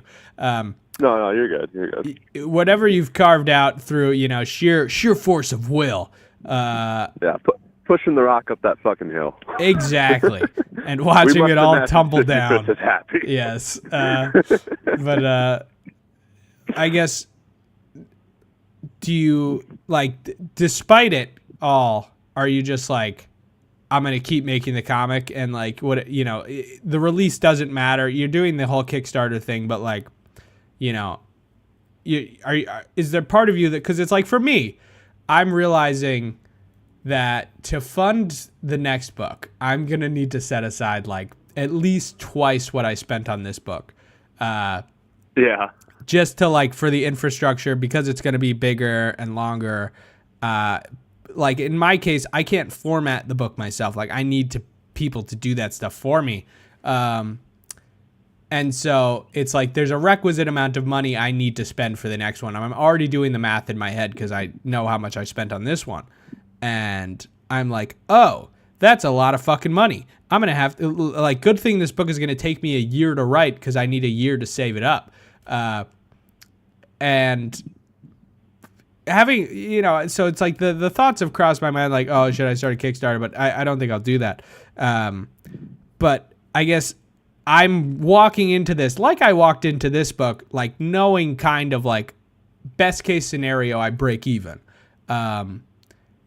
And I guess for someone like yourself, I'm okay with that. Even taking a loss, it's I'm totally cool with that because it's I'm putting something that I think will be awesome into the world, and you do on some level never know, right? So yeah. It's something cool could happen, but it's I'm not relying on that, and that is not hindering my progress. So how do you feel about that with a smaller audience than even I have? Has that ever demotivated you with working on Firewatch, or are you just fuck it, I'm trying to make something awesome for the sake of it? I mean, yeah, at this point I'm debating this being the last comic and going back to books. Okay. Interesting. Why? Either way, even if I keep the comic going, I am working on a novel with the same characters at the same time. Okay, nice. And I guess why would you abandon comics and go back to books? Do you just like it more? I think I like him. I like reading comics. I don't know if I enjoy making them as much. Got it. Yeah. I just really loved the medium, experiencing the medium growing up, and that's why I wanted to try making them. Yep. But it's definitely a different animal. I can only imagine. I'm working on putting a zine together right now with I have the story written. And then I'm formatting it with images, and I feel so out of my fucking wheelhouse, dude. Yeah. Yeah. Honestly, if I'm being totally honest, the biggest demotivator was.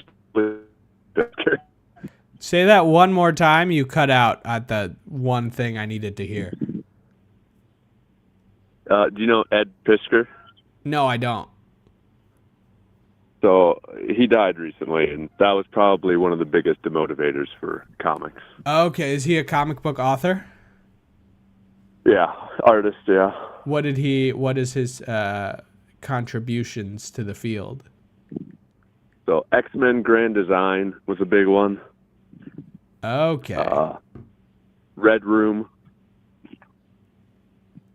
I'm trying to think of what would be the most famous thing. X-Men Grand Design is probably the most famous thing. So this guy is just somebody you looked up to in the field, and now that he's out, you're like, fuck it.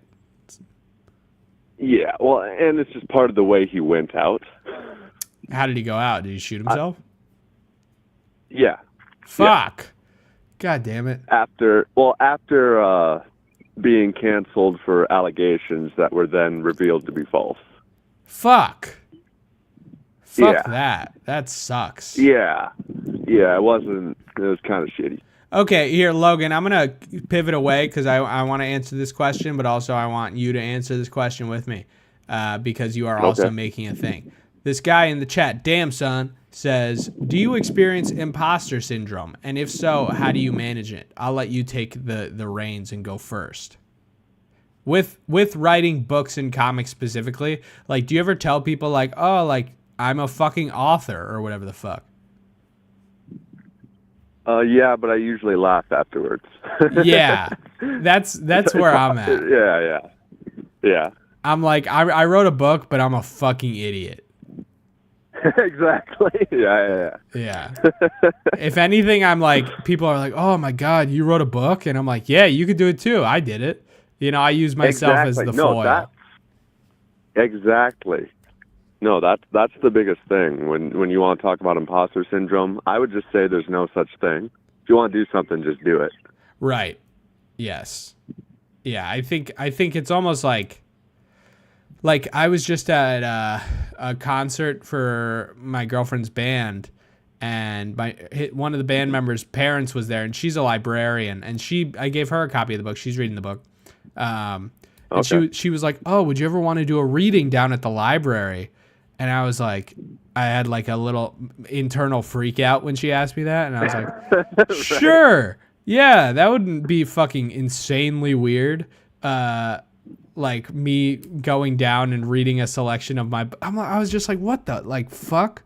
Like, that is not, you know, it's like, of course I want to do that. And I want to like people to potentially buy the book, but I'm like, you know, that's such a, like, in my head, I'm like, that's like a thing authors do, you know? That's a thing people who have written books done. And then it's like, well, you technically fall into that category now, so. Right. Yeah.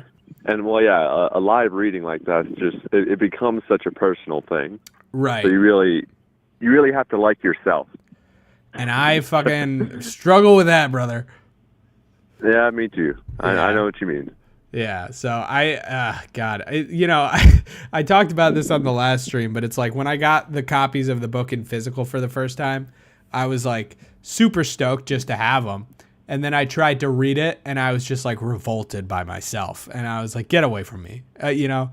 But I got through maybe one page. But that's also because I've read it 1,000 times by now. But yeah, no, I'm intrigued. If I do a live reading, I'm gonna see if I can film it or something, or make some kind of goof about it for YouTube or some shit. I feel like that'd be fun. Yeah. No, Okay. It'd be great content for sure. Well, Logan, I'm looking forward. When can I expect to get your comic? So I'm hoping to have it in my hands by the end of June. So I'll just get them shipped out as soon as I got a hold of them. Okay. Well, fantastic. I'm genuinely looking forward to it. Thank you for calling in, dude. Guys, go check out fucking Firewatch is it on Kickstarter? Indiegogo. Go check out Firewatch on Indiegogo. Hit the Googles. Do your thing. All right. Talk to you soon, Logan. Thanks for calling. All right. I'll talk to you later, man.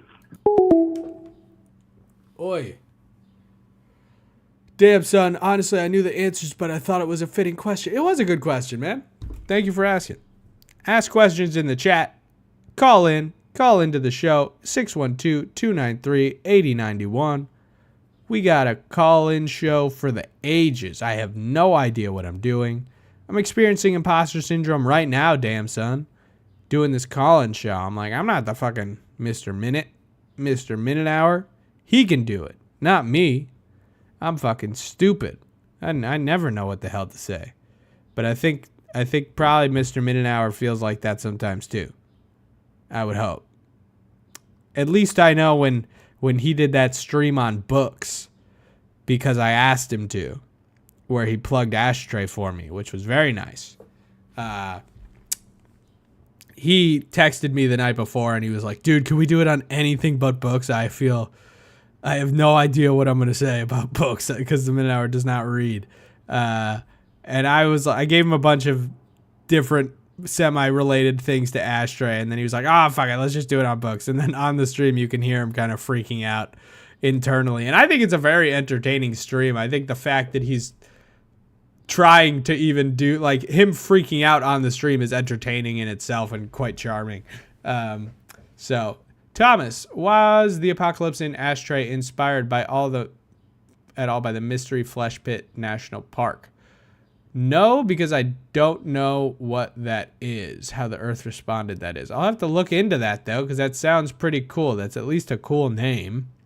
Mystery Flesh Pit National Park. A dark and constantly shifting... Give me a wiki snippet, please. Online speculative evolution and alternate history project created by the artist Trevor Roberts consisting... Okay, so it's like a art project. Interesting. Oh, like a little chasm. No, I don't... No. I would say it was not. Just because I'm finding out what this is right now. Thank you, and for what it's worth, I think you're doing great, bud. Thanks, damn son. Oh, yeah, Jay Kumar. How can you learn filming on your own? So, Jay, this is not really a stream about filmmaking, so I'm kind of just going to ignore these questions because I don't think you've read my book or have it or care. Yeah. I'm not Mr. Filmmaker, bro. There's tons of filmmaking tutorial channels for you out there. Wendigoon has a good video on it. Okay, I'm gonna add that to my watch later because that sounds pretty cool. Ba ba ba ba ba ba ba ba. I'm gonna put on a tune in the background. Let's see if this comes on too loud. Then I will apologize and get on my hands and knees. Let's see. Let's play. There we go. Something smooth, something nice. What was I looking at? Wendigoon. Mystery. You know what I've been reading recently? That's fucking awesome. My girlfriend for my birthday, you can see a copy behind me right there on the couch. Vermis, hardcover of Vermis. She got me both hardcovers of Vermis and the fucking crazy expensive print by Plastiboo. And if you've not checked out Vermis, I highly encourage you to. It's so fucking sick. Really cool, like fantasy RPG in a book form. The art's incredible. You could just follow Plastiboo on Instagram to get a taste. But there's also a good YouTube video essay by Super Eye Patch Wolf called like The World of Fake Video Games. And that's super swag and awesome. Turn that down a little bit because I thought I was going to stop talking for a second, but I just kept talking. But yeah, that video by Super Eye Patch Wolf is good. I watched it well after I'd read both copies of Vermis. My homie Robert put me onto Vermis. And it's just awesome. It's one of the coolest things that I've been exposed to in the past year. I really love it. So I'm on my second read through of the Vermis. They go pretty quick because it's like, you know, a little RPG in a book form. So it's a lot of images with a bit of text on each page. But I can just sit and stare at those panels for... It's really inspired a lot of how I format things visually, actually. Like all these like sort of rusted away lines that are on the screen sort of inexplicably, like that's very much Vermis inspired. Even just the use of textures in the way he does, like he's so good.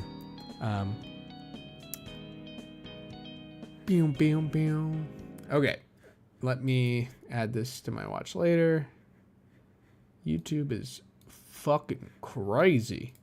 Okay, did it. You know, goodness.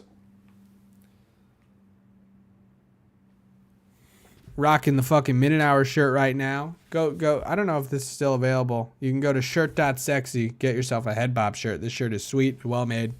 The important part for any of it is that it's authentic and you keep trying because it's what you want to do. Do you mean in terms of writing or I don't just streaming? Or I like doing this stream. I'm gonna just say it's both, but you know, I'm enjoying doing the streaming. It's again, I feel a little out of my element, and sometimes I'm sort of lost for things to say, but I think that's fine. I think it's nice to actually be able to like connect with people and talk with people who watch my videos, or in this case have read my book, like, because I've gotten some messages, and but like for the most part, it's like, you know, we've moved like 170 books, and you know, all the feedback. Not everyone's read it, of course, but it's like, I'm sure so many people will just read it and just like either never say anything about it, because it's like, how many books do I read, and like just go like, yeah, that's awesome, and now it's on that shelf behind me, and that's that. Of course, the authors aren't generally as much of nobodies as me, but yeah, it's very cool to be able to talk to you guys about it. I really think it's swag. Caller. Call from Zach. Zach. Hello. Hi. Hi. How you doing? Howdy. How are you, Zach? Decent. Yeah, what's going on in your life? Well, I read your book. I did that. That's pretty sweet. Do you have any thoughts or ideas or comments or anything of the sort? Yes, I do. Let's hear them. Not that many, but a few thoughts. That's great. I Let's think go. I want to tell you my favorite parts. Okay.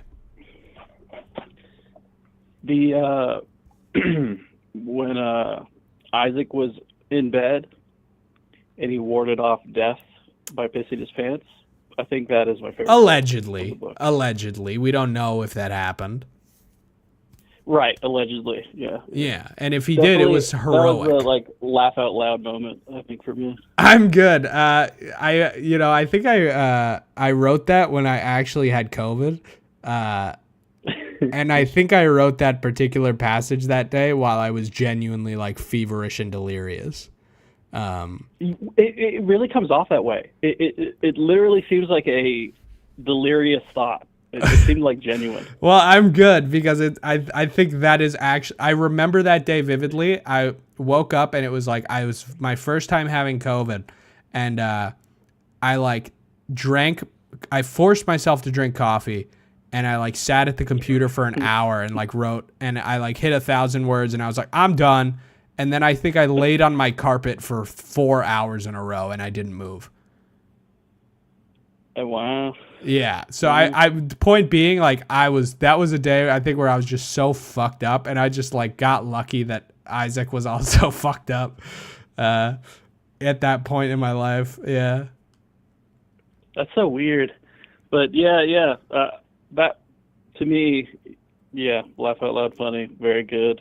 I'm glad. Second favorite probably was Jeffrey, the AI. AI. What about him? Him talking about rolling the boulder up the hill and all that. I don't know why I found that so funny, but I thought it was pretty good too. I'm glad. Yeah, there's so much of the book that I don't know what people think of, you know. But that's cool. No one's given me a comment about Jeff yet, so nice. Yeah, well, I think he had a distinct voice, like probably one of the more distinct voices to me. But yeah, I think that's probably easy, or at least in my head, because it's like, oh, I just give him a totally different accent, and now I can just, oh, he's a fancy, I'm not going to try and do a posh accent and embarrass myself, but he's a fancy Englishman. Yep. Well, I'm glad you like it, and also, I'm glad that it made you laugh out loud, because to me, that's a fucking slam dunk. If a book makes me laugh out loud, like, that's a rare experience. Yeah, it's so weird. You know, I've never read a book in this context of a YouTuber, you know, like randomly making a book. Right. But I did find myself wanting to, like, not wanting to put it down and stuff like that. But I can't really tell, like, is it because it's a YouTuber who, like, randomly made a book, or is it because the book's, like, super readable? I think it is pretty readable, though. I'm gonna, you know, books will occasionally put, like, the reviews from, like, Rolling Stone in the beginning, and I'm gonna put in quotes, it's super readable.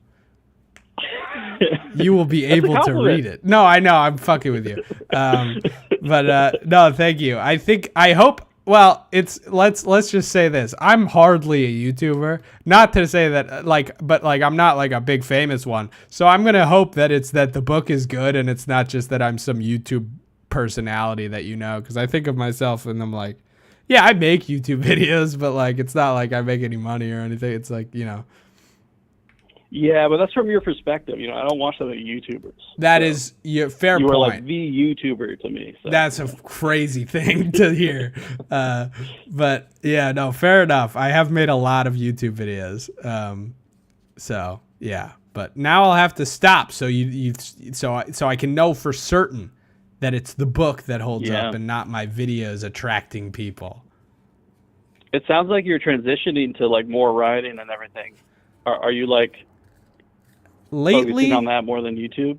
Lately, I would say that I am. And there's like various reasons, like as I've sort of hinted at, I've been having some health issues. So like me being super crazy energetic on camera is tougher these days. And sitting and writing at my computer is like nice and not stressful on my body, at least on my brain. It might be. But fucking, yeah, I think, writing the book was a weird experience. 'Cause I was like, I assume you are familiar with Noak Eric. Yes.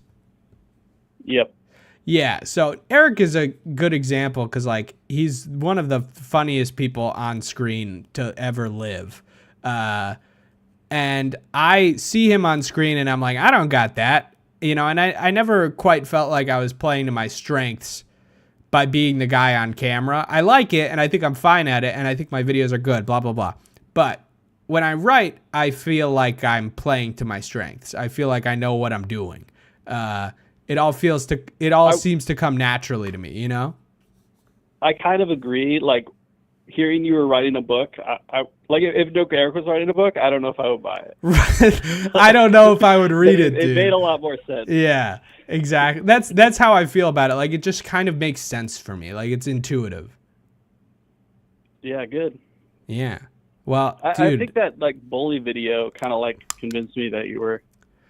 That was me like dipping my toes really into like a more literary take on videos. Yeah. It seemed like it.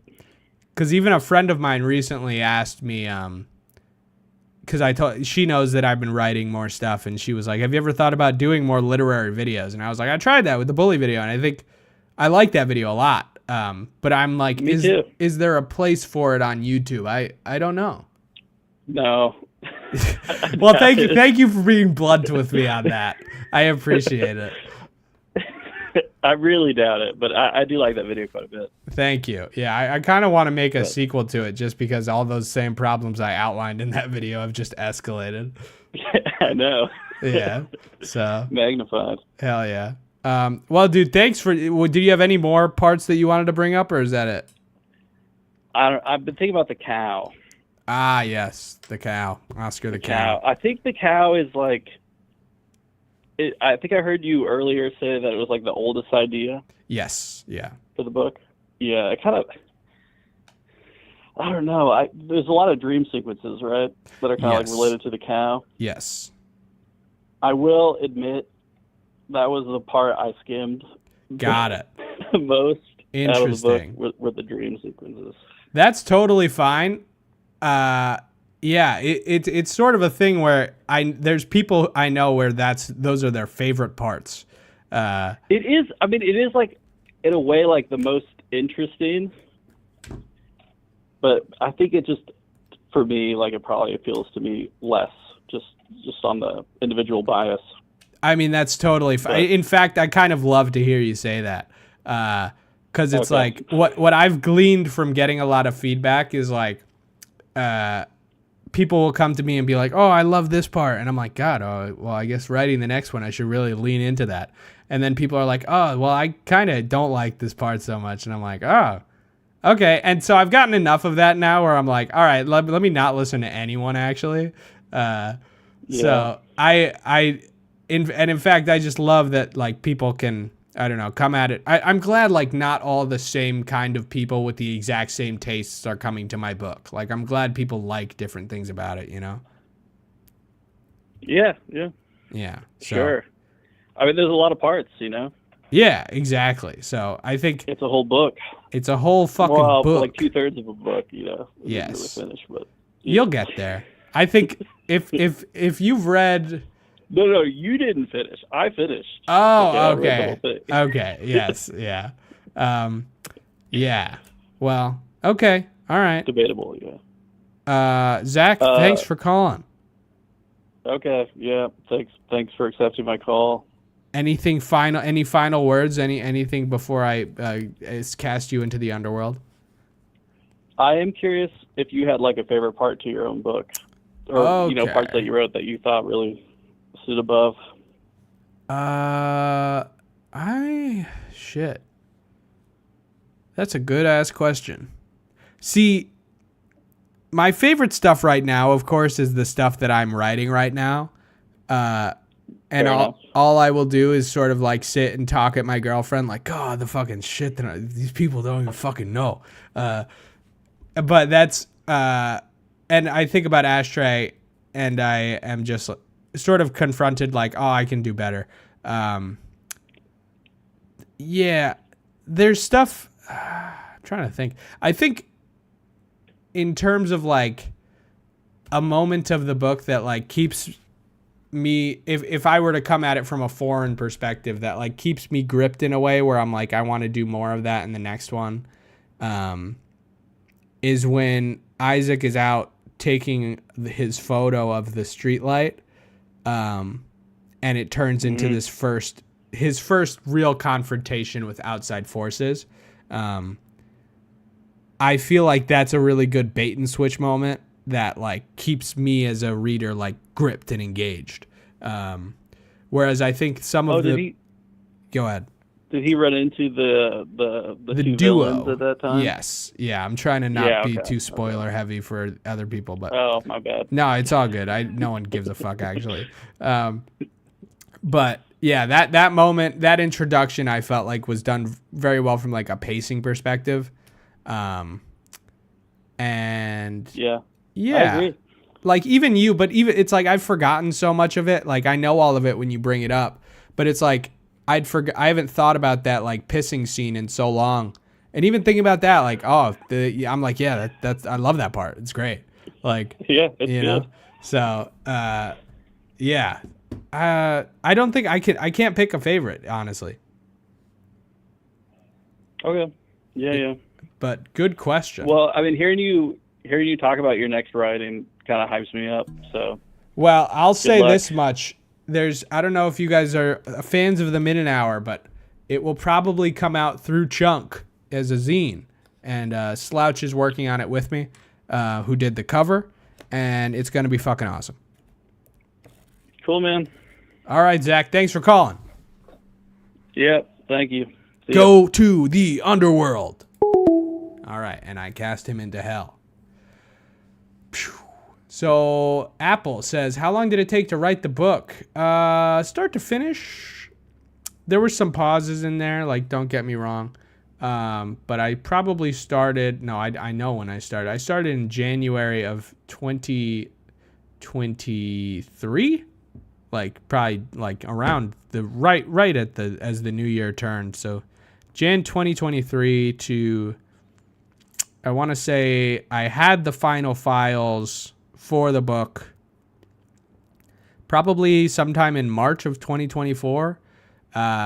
So the book had like kind of long been done from like a plot perspective. I'd say maybe that took like 8 or 9 months to where I had something where it was like maybe 10 or 11, but like polished enough and sending it to people for little notes and stuff. And then it changed more. But the last few months there, like there was probably like from January 2024 to March 2024 was still like a lot of work was being done on the book, but it was more from a, like proofreading perspective. So it was like fixing things. I had it proofread by a pro. So, continuity problems, consistency issues, stuff like that takes way longer than you think. Cause I'd read the thing like a zillion times at that point and they were like, She picked up on so many mistakes. It was so fucking worthwhile to have that step done. Okay, let's see. What else? So all told, like 15, 16 months. But I'd say like the actual like plot and shit was like locked. Like I had some kind of draft that was readable locked after 8 or 9 months. Maybe maybe like 10. I don't know. I can't exactly remember. Something like that. I've been multitasking, but so far while listening to your stream, I got to chapter 3. Man, I'm loving the fuck out of this book, and I will recommend it to my friends who actually read. Fuck yeah, dude. I really appreciate that. When does the game come out? What game? I'd ask for your autograph if I saw you. Well, if you have a copy of the book, you got an autograph. But I would give it to you. It takes a lot of resilience to brave the comment section on something you're passionate about. Yeah, I mean, I suppose it does. I think I've been on YouTube long enough where I've learned to tune it out to some degree. I mean, some stuff just inevitably kind of hurts. But you know, if you don't get the stuff that hurts, you know, you don't get the people who tell you that your book is good, and you know, don't get the nice things people say. And I want you guys to call in genuinely, like, and not just tell me like, oh, it was great, I loved it. And it's like, I can't trust you. Like, I can trust you once you've like, if you've given me an honest bit of feedback to go with it, or something you didn't like. Not to say you should search for that, so I believe you. If you loved all of it, great. You know, tell me that. Feed my ego. I don't give a fuck.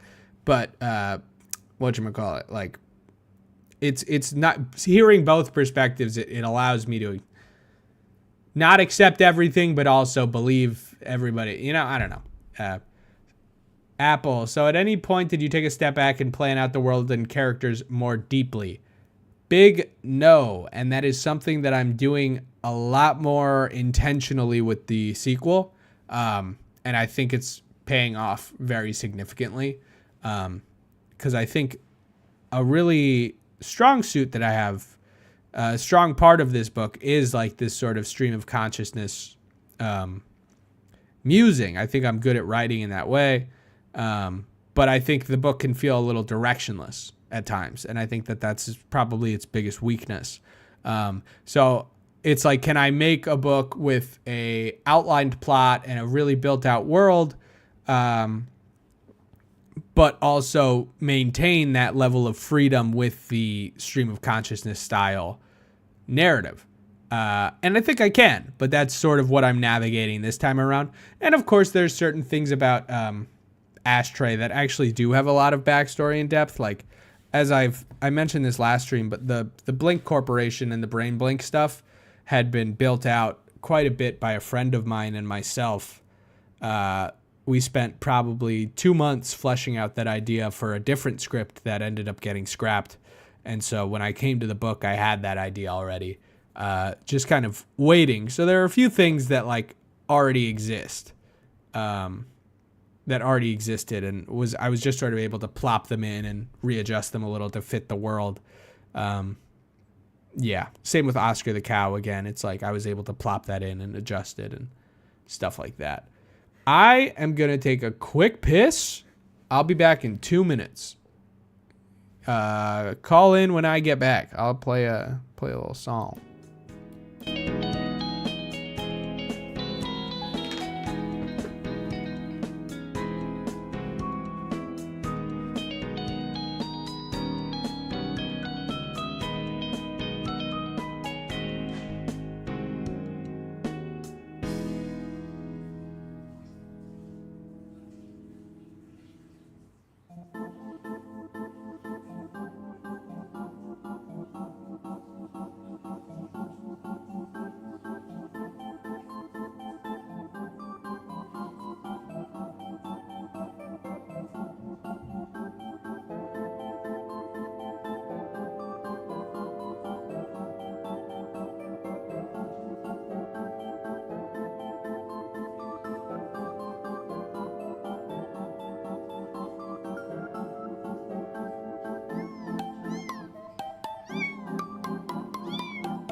Boom.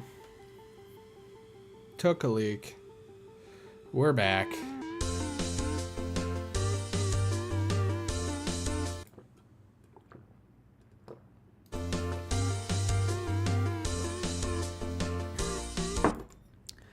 Goodness gracious. All right. Oh, yeah. Thanks for the autograph and extra sticker. I was copy 126.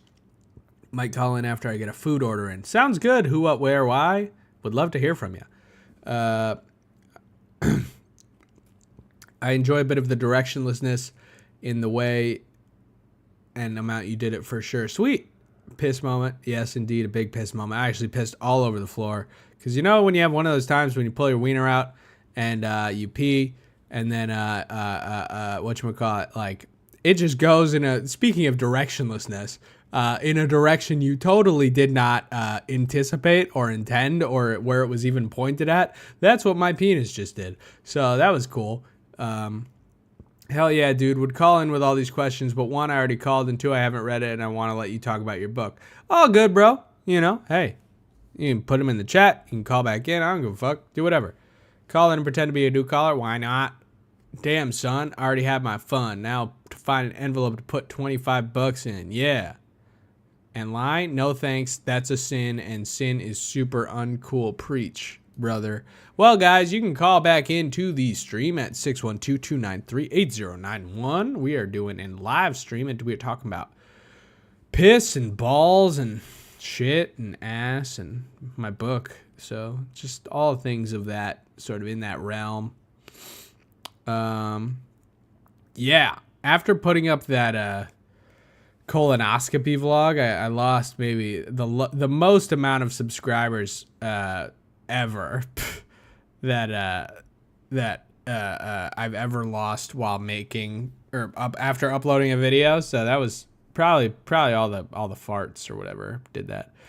David caller sent me a message, said he forgot to mention he thought while reading it this would make a great movie or Netflix series, and then thought, no wait, that would completely fuck it up. And I kind of agree. I don't know how people have mentioned that to me, because mostly people in like my immediate life who like know that I make videos and also that I wrote a book. They're like, oh, so like, you know, Eric's even said it too. Like, you know, oh, well, you could take part of your book and just make it into a video series or something. And I'm like, no, I actually cannot do that at all. I would have no idea how to go about doing that.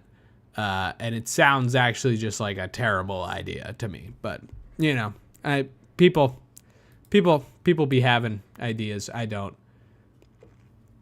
Writer's cock kinda piss. Big facts. Big facts. Call in to the stream at 612-293-8091. Let me see if I can drum up some more like social media bitches. Call in to the stream now.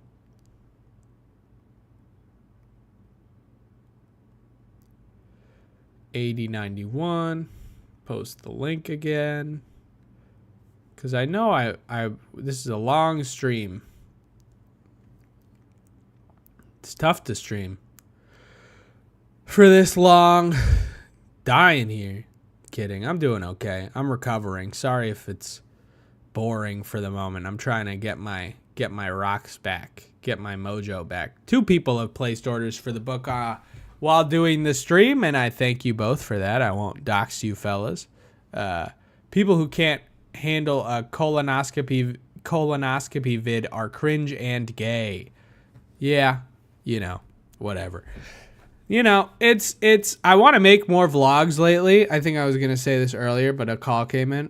Just because it is something easy that I can do and, like, get out. Because, like, I've sort of kind of uploaded, like, two videos this year, really. 3 if you count the music video announcement. But it's, like, 2 of those 3 were me announcing other things. Like, the music video is just, like, go watch this music video I did for a friend of mine. And the book announcement video, which I'm going to put that in a class of its own, kind of, because I think that video just kind of stands. I think it's a good-ass video. And, like, despite it being an ad, quote unquote, it's like I I like that video. I'm happy to have it on the channel. Whereas the other one's pretty low effort. But even that AI video is like low effort as fuck. So I haven't really like put out anything substantial video wise this year, which is fine. You know, I've been going through some shit, and the book, that's pretty substantial enough for me. So where was I going with that? My brain is falling deep into a hole. What about making an animated scene from your book? Would that work? Maybe. I'm no animator, so if somebody wanted to get on that, I would probably be hype. Depending on what section we decided on. Because I can't say that I haven't like tried it all. I have to sort of adapt bits of the book, but yeah, nothing. Endoscopy gang, all my homies love tube cameras inside of them. Yeah, I totally feel that. I didn't realize that they're called endoscopies and colonoscopies because the instrument they shove inside of you is called a colonoscope and an endoscope. And so, yeah, like fucking 360. Doctors did a 360 endoscope on my ass. Apple, maybe do an audiobook. Those can be a production of their own. I have been chipping away slowly at the audiobook. So I've been trying to record like a chapter a day. It's moving slow because like doing a full chapter, some of the longer chapters, that's like straight up just me sitting at the mic for like an hour, and it's harder than you might think. And so slowly chipping away at that. If you have read the book, I've got the voice for Violet already fully recorded by a female, not myself, thank God.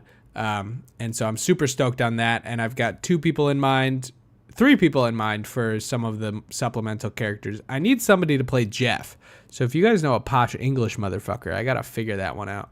But I've got Albert. I've got the 2 villainous characters that show up. I need someone to play the biker, but that's really an inconsequential role. I need someone to play that Boston female AI that comes on at the end of the book. My cats will be playing the 2 cats in the book with their respective meows, and I've been trying to record their meows when they meow. So, yeah. Audiobook is on the way. Ebook is coming much sooner than that. I held off on it for a while because I really wanted to promote the physical version, and still do because I hate reading stuff online and I don't have a Kindle. I'm like a really,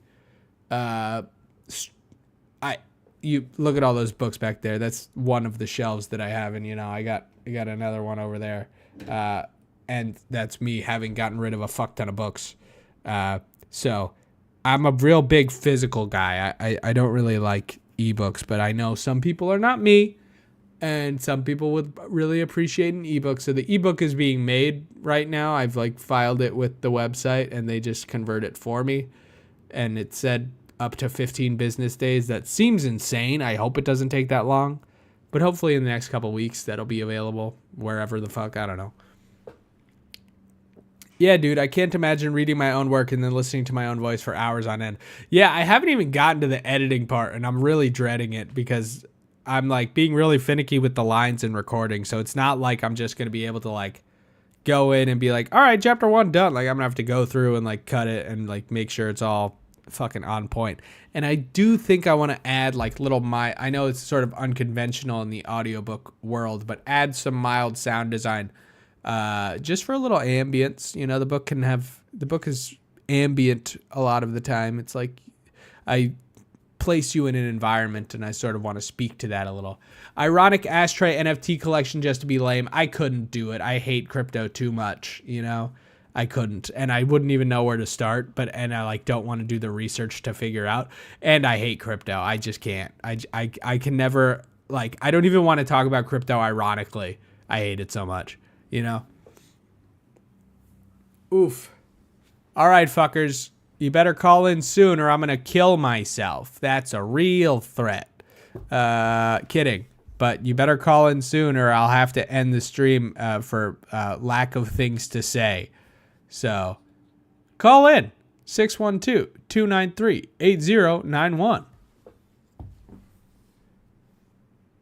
I just put out a feeler on Twitter. Just put out a tweet telling motherfuckers to call in, but of course that won't work. Let's see if my Instagram's got any engagement. Got a little bit. Not really. Not really. God, my throat's starting to feel the strain, the stream strain. Goodness. Gonna give you guys, gonna put the Jeopardy music on. Let's see.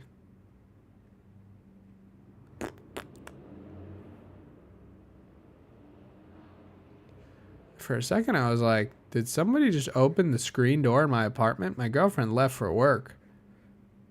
I thought somebody was in here with me, but it was just the wind. Okay. Call into the fucking stream, you pussies. I just got a text this moment from someone, a friend of mine, who actually gave me the pen that I signed most of your copies with, the ballpoint pen. They gave it, this ballpoint pen right here, they gave it to me for my birthday. And that's been what signed most of your copies. They just hit me up and said, I finished Ashtray. Loved the biker running over Isaac and chunky wheels. LMFAO. Great work. Why, thank you, person that I will not dox. There was a recent new recording of 1984 and background noise ambience added to it a lot, so I think your idea is really good. Great to hear that, because I'm going to do it. So, yeah. Okay. 612-293-8091. Call the fucking stream. Or I will die. But I'm also sort of reaching the limits of my stream talents. I'm dying here. But I'm gonna leave the window open. Gonna let the Jeopardy music play on. This is not Jeopardy music, by the way. This is by Napcast. And I really like their music a lot. This is off of the album Getaway. You can find Napcast on Bandcamp. Check out Getaway. I think after this, I'm going to go for a walk. Listen to the new Vince Staples record that I haven't heard yet. Probably. Maybe listen again to the new Black Dresses record, which fucking slaps. So good. Last Black Dresses album. Very sad about that, but, you know, whatever. You got to move on. But I also might listen to what the other album that's been in rotation for me has been the new Igloo Ghost album. Also fucking real radical shit. Black Dress is like my favorite band duo currently, so that's definitely been spinned the most, but I'm kind of feeling the electronic vibes right now. I want to listen to some Igloo. Also, another really good EP that I've been listening to is this thing by this guy. He's Polish. This guy, Franek Warzywa. That's FrankWarzywA, called Computer EP, but it's computer with a K. And that EP is so fun and so goofy and off the wall, and the production is super crazy. Highly recommend it. Call into the fucking stream. I want one more call. I'm stubborn. I'm not giving up. 612-293-8091. Call in. The fuck? Call in. Where's the big YouTuber raid that's impending? Where's the imminent YouTuber raid? Who's a big YouTuber that streams? The Penguin guy. Penguin Z0. Why aren't you raiding me? I need one of you guys to raid me so I can get, 1,000 viewers in my stream that I can hawk my book at. you know, you guys, you don't understand the struggle, man. I'm out here hawking a book to idiots. There we go. All it took was 5 minutes of begging. It's worth it. It's worth my Call dignity. Judd again. Judd again. Hello. Yeah, man. I feel bad about calling again. So if somebody calls Somebody while just we're called, talking- so I'm gonna hang up on you right now. Yes, do it. Call from Eduardo? Did you say you're an iguana? Eduardo. Eduardo, what's up, dude? Not much. I just happened to see that you're doing the call-in show today. I thought it was going to be next week, but yeah, no. Maybe I was stupid. No, I definitely put a date. You're the stupid one. I'm clear. I get that a lot. Okay. Well, have you checked out the book? Have you bought the book? Have you read the book? Yeah. I'm copy number. Well, I've got the book right in front of me. 43 out of 250. Ooh, you came in early. You must have got the pre-order. Wow. Dude, I saw that video and I knew how to buy it immediately. I just love when the creators make books and how you express yourself on words and stuff. Dude, yeah. Fuck yeah, dude. Thank you. Have you gotten a chance to crack it open? I read a couple chapters. Yeah, I've been busy these couple of weeks, but yeah, no, I've been loving what I've been reading so far. It's just it's realistic, you know? I like the idea. It's not one person survives the apocalypse and is a total badass. No, it's just down to earth. Someone's it's a fucking paying idiot. Amazon. Yeah. Yeah. Yeah. Oh, man. I guess, yeah, especially house shopping. I thought that was pretty creative. Yeah, you can still live in your apartment, but why not move into a house? Yeah, it's literally free. It's a fun thought experiment to be imagine the world was your oyster, and you could do whatever you wanted, but you're still you. You're still an idiot. What would you do? And I think that was a fun sort of way to go about it. It makes me think of have you ever seen those stories online when they're oh, if I went back in time, I'd be a king, but you don't know how to explain electricity because you don't know how electricity works. Right. Yes. Kind of thing? Yes. Yeah. So yeah, I think I'm glad you say that because I think one thing that I like about a Hitchhiker's Guide to the Galaxy, for example, is it's this dude thrust into an inexplicable situation, but he's just some guy, he's just an idiot. So I don't know. I again, it's I relate to that sort of thing. So I'm glad. Yeah, I would have no idea how to write a fucking Aragorn. I have no interest in that. Not to say I don't love Lord of the Rings, but you know. Yeah, I mean, obviously, there's a lot of popular stories that's oh, it's literally Batman, and nothing bad can happen because he always knows what to do. No, this is like you said, a fucking idiot that's trying to do one thing at a time. See, the way I think you just gave me the new tagline for the book, which is a book by an idiot a book by an idiot about an idiot for idiots. Exactly. And I really think that's a good tagline. Yeah. It really is. Yeah. I saw the scene where he's dragging the shopping cart to his new home. I thought that scene was hilarious. Just it's one of the most inefficient ways, because the way you described how the shopping cart was just broken to begin with, and this guy's using it to transport all of his stuff from his apartment to the new house. I was dude, what the heck? There's probably 10 billion other ways to do this better, but yeah. How many times have you been in the grocery store and the cart that you pick out has a faulty wheel, and it seems to be the only one in the whole store with a fucked wheel? And if you're me, I just say, well, I guess God hates me, and I use that one instead of getting the one right behind it. All the time. Yeah, I mean, imagine this guy has that on steroids, I think, where it's just there's no other way I could do this. I'm not getting another cart. It's Gaia being angry with this guy because he's still alive. Yeah, exactly. Well, dude, I'm very glad you bought the book. I know you probably don't have that much to say because you're still early on in it, but I'm glad. And I think it's kind of nice because videos are so transient in their experience. Like people watch a 5-minute YouTube video and it's gone. But I think it's nice with the book. It's like you can enjoy it over a few months. That's kind of awesome. Yeah, I mean, I can like put it down, come back, maybe refresh a couple of pages, and like continue where I left off. Yes, but yeah, sir. no, I like it a lot. Great. Fucking glad to hear it. You have anything else to say? Because I'm sort of out of, my brain is dying. So you'll have to lead the conversation.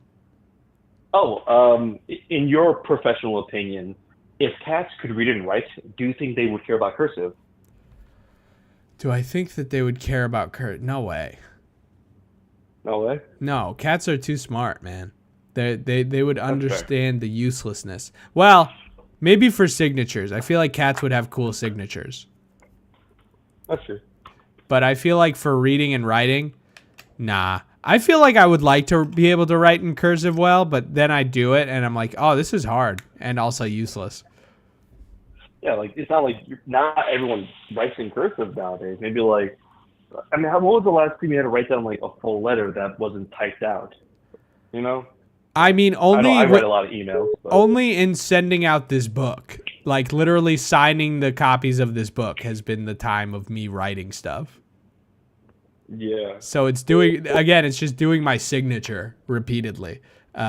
So that's it. I believe that. Yeah. Yeah. What are your thoughts on cursive?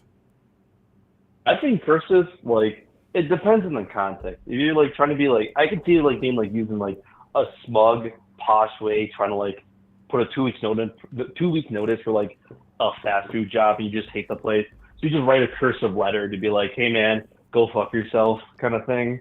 Yeah, just so you're like minimum wage boss will not be able to read it. Exactly. Yeah. Yeah. But no, I think cursive, like, there's not that much practicality. Like, unless you're like still like writing letters by hand, and like it's easier for you to write in cursive than it is in like standard format. But I feel like even that is for bullshit, because I feel like even the people like, so the people who write stuff by hand, there are authors like that who exist. I feel like you'd have to have purposefully worked really hard at cursive to become better at it than standard writing.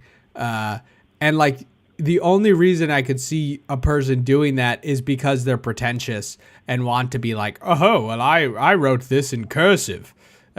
You know, and just purposely trying to be like unintelligible because they're condescending. It's one of those things where like they grew up learning cursive and like they were told that like, oh, this is gonna be like the best thing you can ever do, and they become the best at it, and no one cares. So now they gotta like play it up. Right. So that way at the party when they're like, hey, check out my party trick, I can write in cursive, and then no one cares because it's in cursive. Yeah, like, people just look at it and be like, cursive. I see. I actually can't read that, so I'm going to go read something that I can read.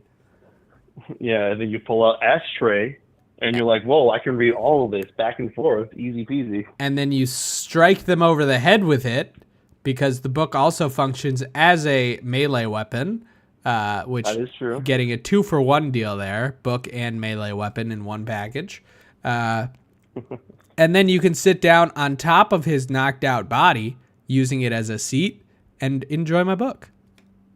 That's the third use right there, a cushion for your bum. Well, that wouldn't be the book, though. That would be the guy's knocked out body. But you wouldn't have that without the book. So it's sort of like auxiliary benefits, you know? That's true. I think I just have to sort of include perhaps on the thing like unconscious bodies not included in the purchase. Yeah, add a new stamp on the back to like certified apocalypse weapon or something like that. That is actually a swag idea. I love that. Okay, Eduardo, I'm going to open the line up real quick, but thank you for calling in, man. I really appreciate it. Of course, dude. Keep up the good work. I love your content, and yeah. Thank you. All right. I don't know how to end the calls, but I'm going to die. This man is red. Somebody called me red. It's one card pony. Yeah, I know. I think it's the lighting in here, but I'm also getting kind of hot and bothered. Somebody, Riley Lawler, I can call in 2 minutes. I need to revive my phone. I am at number 34. Oh, 38. Wow. Please do call. You can call 612-293-8091. but return it to the cart corral after. You got to return it. We're not animals. Yeah, you're right. Yeah, ramming shopping carts into other people's carts is something I want to get more into because I feel like it's fair game. Schools used to spend. I know in elementary school I wrote a solid amount of cursive. I knew how to do it. My writing now, I don't write in like standard print. I do write in some like really fucking chicken scratch ass mix of both, where it's not quite cursive, but it's also not print, and so it's just unintelligible to everybody. It's kind of awesome. Call from Riles. Riles. What is good, Thomas? This is Riley Lawler, number 38. Number 38. You might be the lowest number calling in. What is good? My book, this stream. Besides I don't know. the book, I don't know, brother. Well, God is good. If I believed in Jah. Exactly. Well, so you're number 38, which means you've had the book for some time now, I assume. Yeah. Have you had a chance I should be done. to criggity crack it open? I'm on page 66. I read it exclusively at work. Sweet. And I should be done. I wanted to be done when I saw you were doing these live streams. I'm like, hey, I'm gonna finish that shit. But books are the medium I struggle with the most to consume because my mind gets in a space where I'm like, I'm a piece of shit. I'm reading this book. I could be doing anything else. I do like 10 push-ups after each chapter. See, okay, well, that's cool. But B, it's like, there's so many things that will make me feel like a piece of shit. Like, oh, I could be doing anything else besides playing video games right now. But books, generally, I'm like, oh, this is kind of an okay use of my time. So that's should funny. be that way. Like, I feel you, but it's something about it doesn't occupy enough of my brain. You know, I'm playing like Hades 2. See, I played like I'm playing 80 Hades hours 1 of right now. Hades 2. Dude, I have a question for you then. Because Yeah. I just got into Hades like a month ago, and I've been playing the shit out of it. I have not yet beaten the first story, so I've bought Hades 2, but I'm holding off on playing it because I want to beat Hades 1. What are your thoughts on Hades 2? Is it sick? Is it better? What's the deal? Hades 2 is early access. First and foremost, you need to realize that it is like the twin flame to Hades 1. It's just as good. I would say better. It will be better when it's done. Right. The problem is I don't think the story's done because, like I said, I played 80 hours. I beat it on 32 heat. Crazy. You familiar with the heat? Yeah. I'm just getting into the heat on Hades 1. I got maybe 35 hours on Hades. Yeah, so it's addicting. I love roguelikes, and they just fucking fire me off on all neurons. But enough about those extra that was just something I was fully curious about and needed to know. But thank you. Oh, you it's a must buy after you beat Hades 1. Okay, good to know. That's all I needed to know. All right, back to the stupid ass book. That's silly shit. Yeah, so at this point, main thing on my mind is, I want to see Isaac and Violet kind of, get into it. I want to see some heat between those two. Oh, okay. I'm just wondering how he's going to manifest her into a physical relationship. I don't think that's going to happen. Right. I didn't think there was going to be this much of another person. Right. If you can call her that.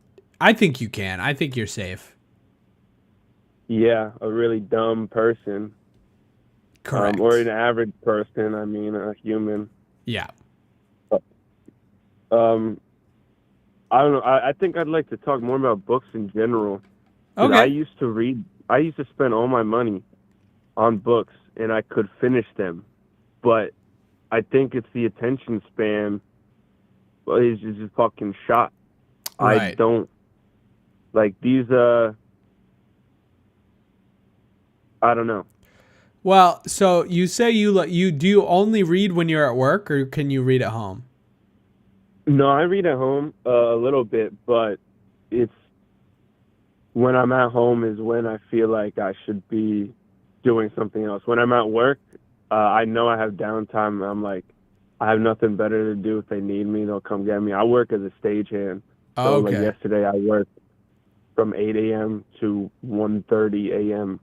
And Damn. in the middle there, I didn't read your book at all because I was fucking busy all day. Yeah. It was a shit day. Yeah, because I will bring a book along with me wherever I go to like have that. Like I've been sitting in a lot of waiting rooms recently, and I've been having a book that I exclusively have been reading in waiting rooms. So it's been kind of nice. But what do you think? You think it's what do you think it is? Do you like when you're at home, for example? Like, do you think it's the video games that are sapping your focus, or like what? Because clearly you could focus on Hades too. Yeah, clearly. No, it's not. It's like video games. Hades 2 has been the exception.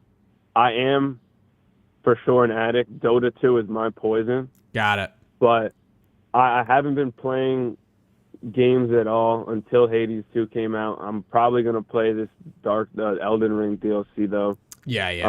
I think I will too. It's just I just don't. I'll say I don't really feel at home in my house right now. So I need a comfortable environment to read my book in. So you know what I'm saying? Go deeper. Why do you not feel at home? So I'll just do a quick tangent. I had insomnia. I moved into this new apartment and I had insomnia here, and I really didn't feel at home in this apartment until like 2 months ago. And I just did not read at all, which is super rare for me because I read a fuck ton.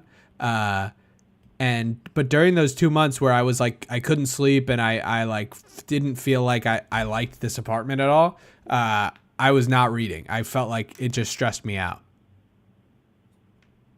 Yeah, I moved back home recently, so I'm living with my brother and mother and her fiance, and it's just I love people. Well, I love persons, but I hate people, and there's just too many people. Yeah. There's dogs barking in my house right now. It's just like if there's one distraction that comes up, it takes me out of it, and I can't get back into it. I really need to be sunk into a book. Like the last book I finished was Circe by Madeline Miller. I've seen the cover. And I was reading.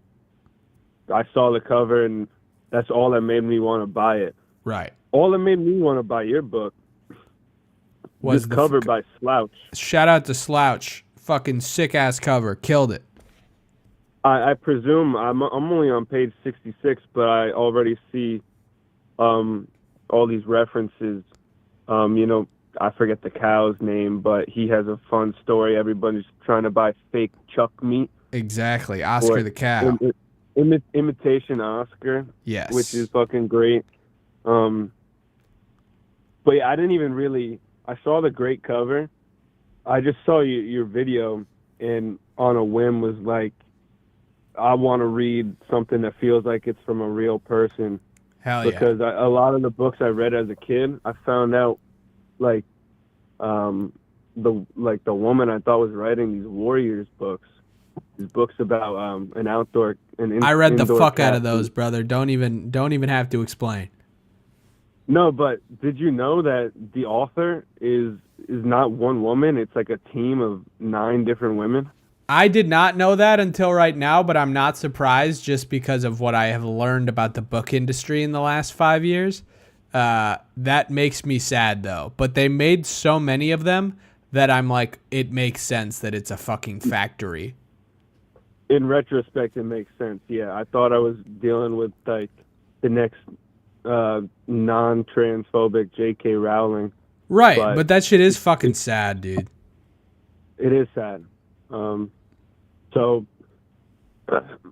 you are not sad, though. You make me happy, even though this is some dark stuff. It just makes me very happy to consume it. I find myself laughing all the time, highlighting. My favorite thing about reading books is expanding my lexicon. and Yes. seeing these words that I haven't used before and adding them to my repertoire. I love that too. I really love having a good vocabulary. I think it just makes you able to think better, more clear thoughts because you have more words at your disposal to like craft more distinct thoughts, you know? Yeah. Mm-hmm. Well, I'm glad you're enjoying enough- it. I sort of agree with you though that or I sympathize with your situation because I do think to consume a book well, you kind of need to be able to escape with it in some way. Like if you're constantly being distracted, I understand why you haven't been able to get through books lately.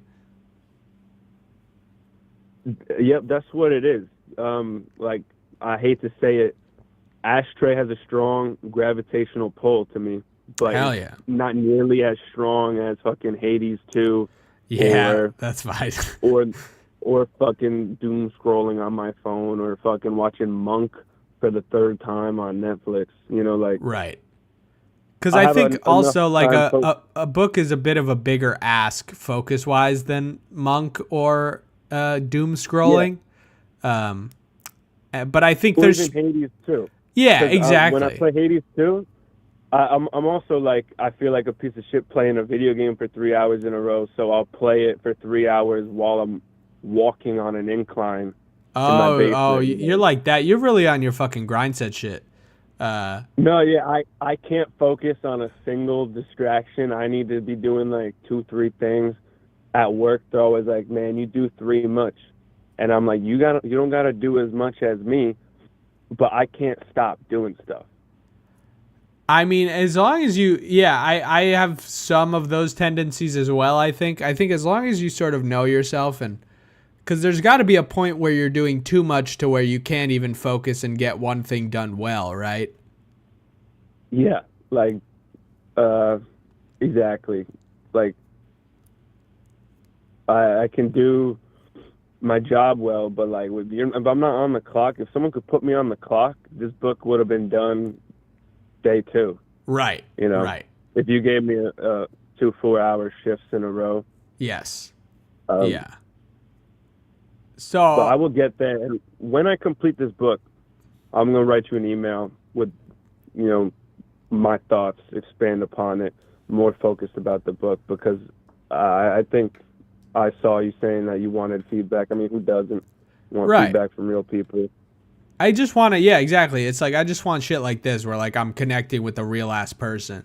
But also like, I think I'll be doing like more streams like once a month or once every couple months to talk about the book. Cause it's like, you know, it's a fucking book, you know, it's only been a month. I know not everybody's read it. So I definitely, there'll be more opportunities to call in. So you'll also be able to probably call and talk to me again. Okay. That's better. Cause my fucking email would be very succinct, and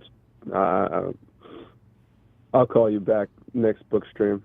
Bet. Well, I look forward to it, Eduardo, and thanks for the tips on Hades too. You convinced me. God damn it, Thomas. My name's Riley. Oh fuck! Eduardo was the last caller. God damn. Yeah, Eduardo wants to call you back though, so I'll get off the line and maybe we'll talk to Eduardo. Much obliged, Mr. Riley. Thanks for calling in. All right, thank you for the book. Have a nice day, man. You too. God, I fucked up his name. I'm gonna kill myself. Oh no. So I can only hit men with the book? Or women too? You can hit whoever you want, man. No misogyny or misandry. Anybody can catch these hands, catch these books. I love the cover of the book. Will there be a poster of the cover? I don't know. I'll have to talk to the Slouch about that. Probably not. Getting posters manufactured is like insanely expensive. I've looked into it before. It's like, it's ridiculous. Maybe like prints, small prints, but I don't know. We've already got the stickers. Probably not. Got another call.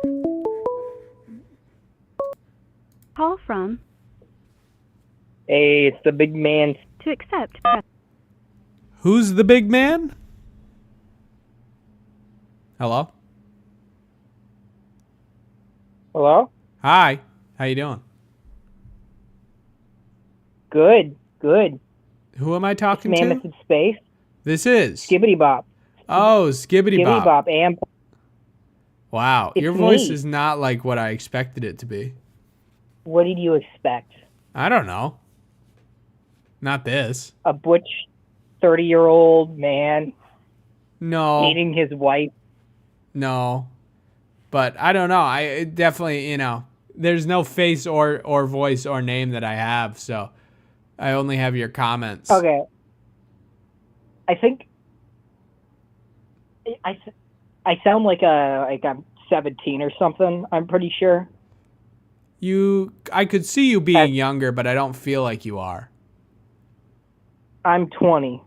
Okay. That's still pretty young, though. I know, 17-year-olds I and got that. 20-year-olds sound the same in my...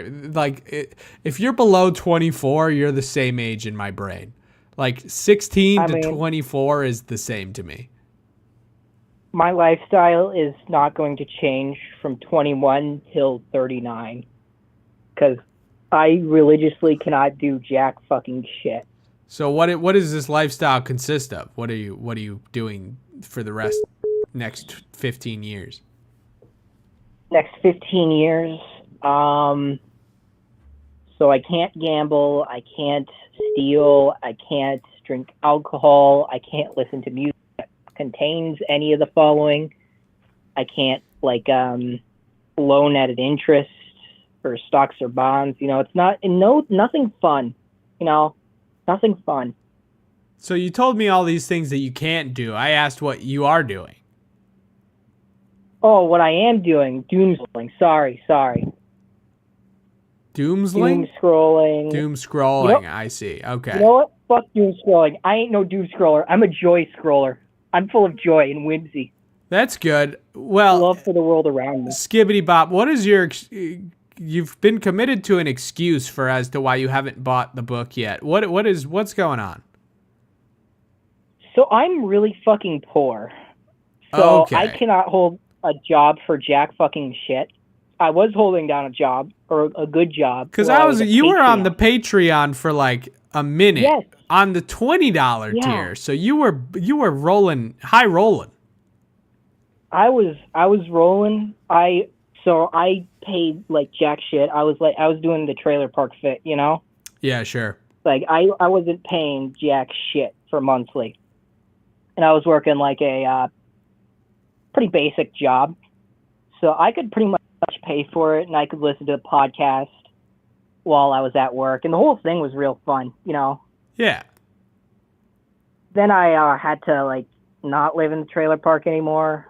Well, it wasn't a trailer park. It was just a trailer. Sure. And so you had to start paying rent? Yeah, then I had to start paying rent, and then I had to, fuck it. Big lame. Well, it's okay. But I'm being dead serious. I'm gonna come rob your ass next weekend. Okay. Have you read the book Aragon? Yes, I have not read any of the sequels. None of the sequels? Okay. I have a stolen library of the fourth book to that series. That motherfucker wrote I four? do not have. He's on his sixth now. He's still writing those? Yeah, he just published on the 15th November. Holy November shit. 5th yeah, last November he posted I think it was around my birthday. Are you keeping up with that? Are they good? They're good. They're same quality. Okay, interesting. Wow. I know he wrote that first one when he was 18, right? So it kind of had the Harry Potter thing where the books gradually got thicker. Yeah. So the first one was something puny, and then the seventh one was this big two-parter. Okay, gotcha. Yeah. So 1 through 3 was supposed to be all he was. Was that your cat? Write. Did your cat just purr into the phone? Yeah. No, they're real. They're in heat, so they're grabbing onto me. They're being a fucking crazy. asshole. That was awesome. All right. Anyways. Yeah. No, I'll hold you up to her so you can hear her. You hear her? I do fucking hear her. What's her name? Hazel. Shouts out to Hazel. Okay. Well, AM Pineapple, Skibbity Bop. You know, because you were a $20 bitch for so long, I will get you. I'm gonna get you a copy of this book because you have actually just paid me enough to cover the book. So yeah. Thank you. I will grovel on it. Yes, good. Make sure Hazel sits upon it and purrs and does whatever. I will feed her bits and pieces of this book. That would be good. Probably make her more powerful. Yeah, so I'm like not supposed to follow like in any of the footsteps of you or Eric, really. What is that supposed to mean? So I really respect. I really in attitude. I can't in attitude because I belong to like I'm a religious person. Oh, sure. I follow my okay. religion. I see. I follow it in the way that I'm supposed to. I don't deviate, but I know it's lame. I know it's stupid. But you consume our content also religiously. I consume it religiously. You know, it's a part of my contract with God actually too. Right? Thanks. Covenant. Very cool. Hell yeah. Covenant. Yeah. Well, that's interesting that you would phrase it that way. I think you can. I'm not a godly individual. Eric's. I don't know what's up with him actually. He's a Satanist. I'll say. I was actually just gonna say it's not like either of us are into Satan. We just don't give a fuck about anything. So. No, you guys are the essential like absurdist nihilists. Good. Absurdist comedians, but you're nihilists. Yeah, I got yeah. So that is, I would not have pegged you for an altar boy who's like, no, an altar boy. I'm not a Christian. I'm a Muslim. Oh, okay, all right. Yeah, well, still, yeah. I would not have pegged you for a religious person who's like consuming our content. Do you feel guilty about it ever? I kind of try to.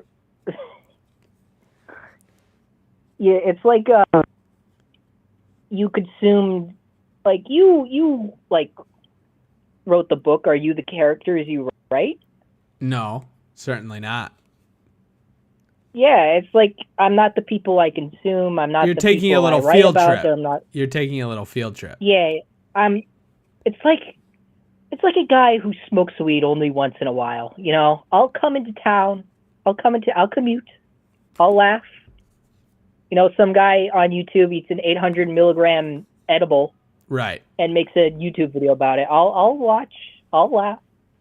But I'm beyond those gates.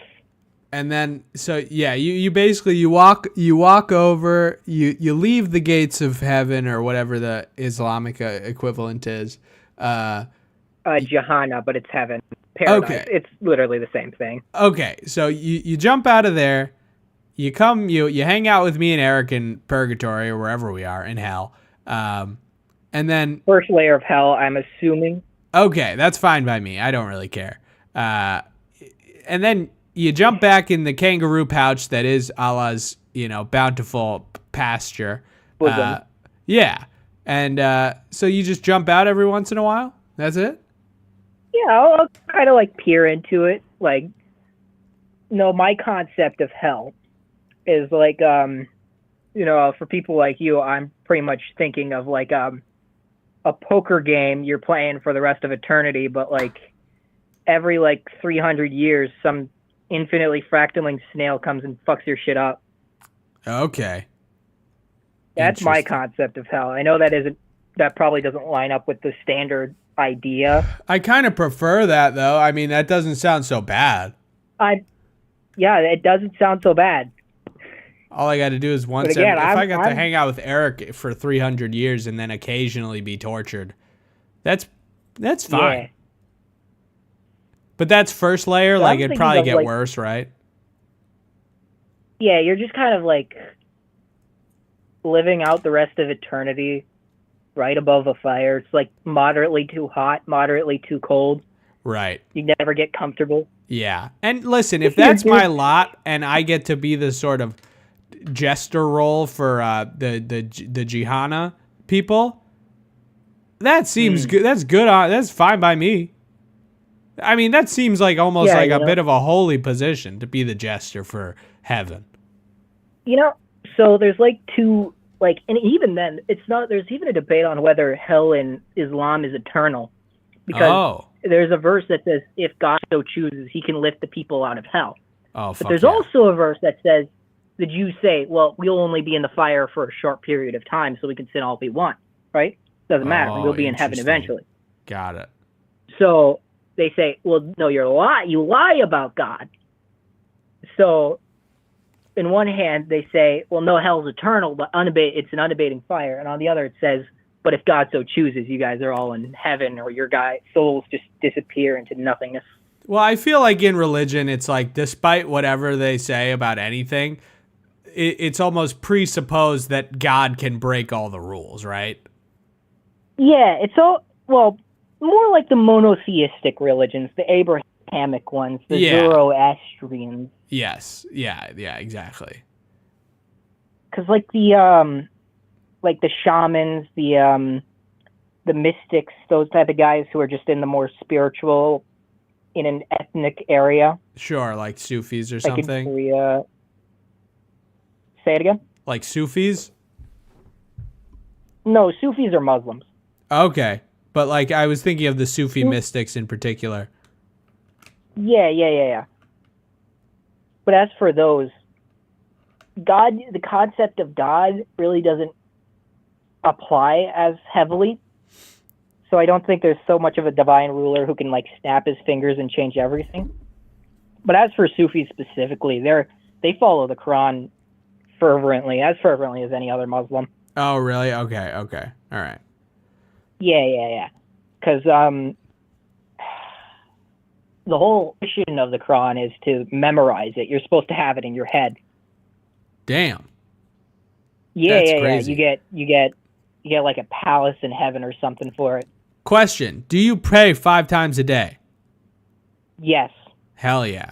Well, also, I have another. Now that you've told me that you have to memorize the Quran, I don't know how far along in that you are, but I'm realizing that my book has to be memorized as well. You got to memorize it. Okay. Yeah. I could give you a little memorization of the Quran. Say it offhand. Okay, give me something. A'udhu minash shaitanir rajim. Bismillahir rahmanir rahim. Alhamdulillah. Let me fuck. I was getting pissed, brother. Alhamdulillahi Rabbil Alamin. Ar-Rahman Ar-Rahim. Maliki Yawmiddin. Iyaka na'budu wa iyaka nasta'in. Ihdina as-sirata mustaqim. Sirata allazina an'amta alayhim. Ghayril maghdubi alayhim waladdallin. Ameen. That's the first chapter of the Quran. What? Quick translation, but before that, have you seen the meme of the dog where it says, Alhamdulillah, he shall be grilled? Yes. Great meme. Love it. Shouts out to Islam for that meme. But yeah, what the fuck did you just say? So, I seek refuge from Satan the accursed.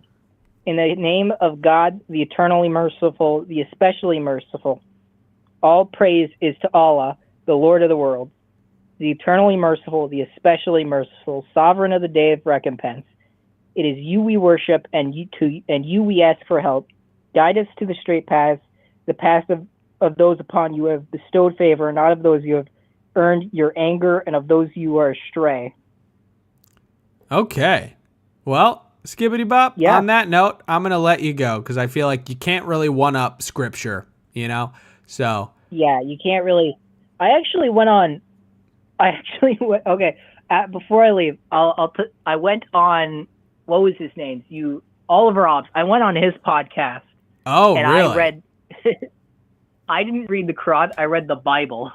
Wow. Is that considered like batting for the other team? I was. I'll be honest. I was batting for the other team. Damn. I wonder how you're gonna But square you know, that with the big man. I'll tell him. I meant nothing by it. Okay. Well, if he's that understanding, then I'm a fan of Allah. Okay. I'll leave a note for you.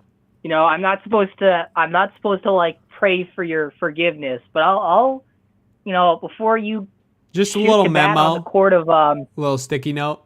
Yeah. I would appreciate I'll put that. it in.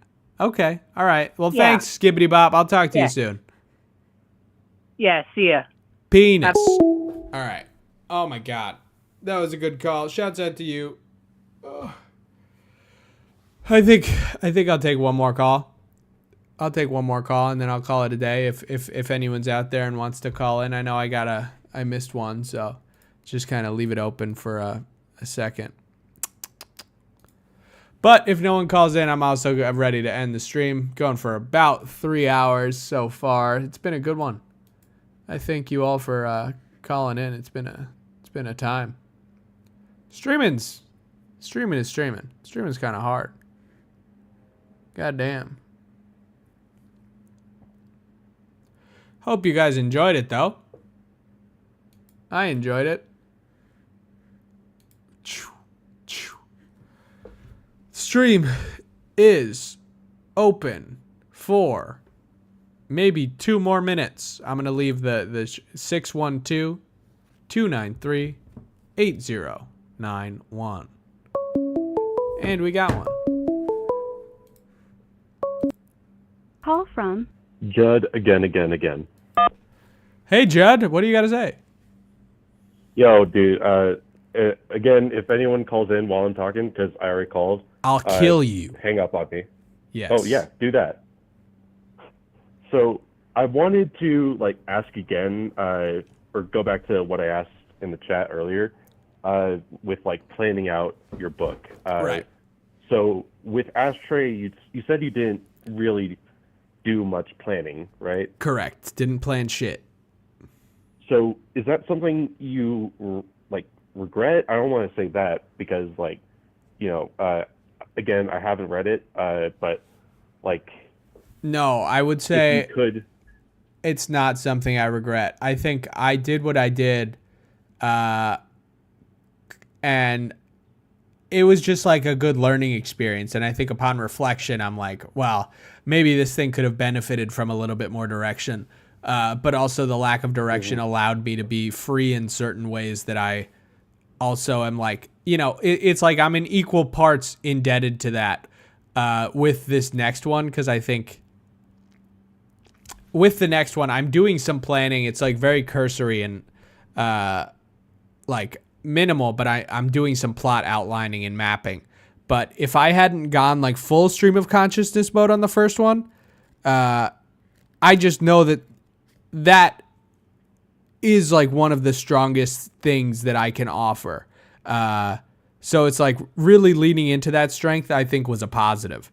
I think I just need to balance it out more, but I don't think I probably wouldn't have realized that to the extent that I did had I not just kind of gone with the fuck it attitude, full stream of consciousness vibe.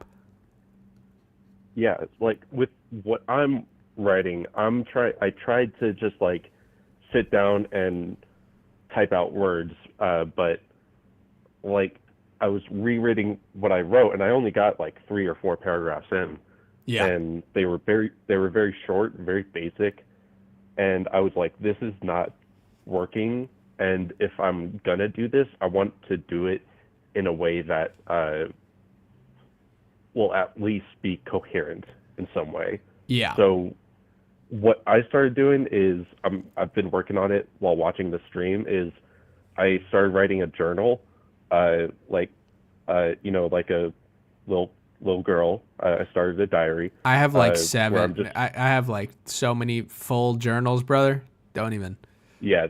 Yeah. I don't know if you've seen it, but I feel like I forget his actual name. I feel like Old Boy, where he's just sitting in his hotel room prison cell, just filling out journal after journal. Yes.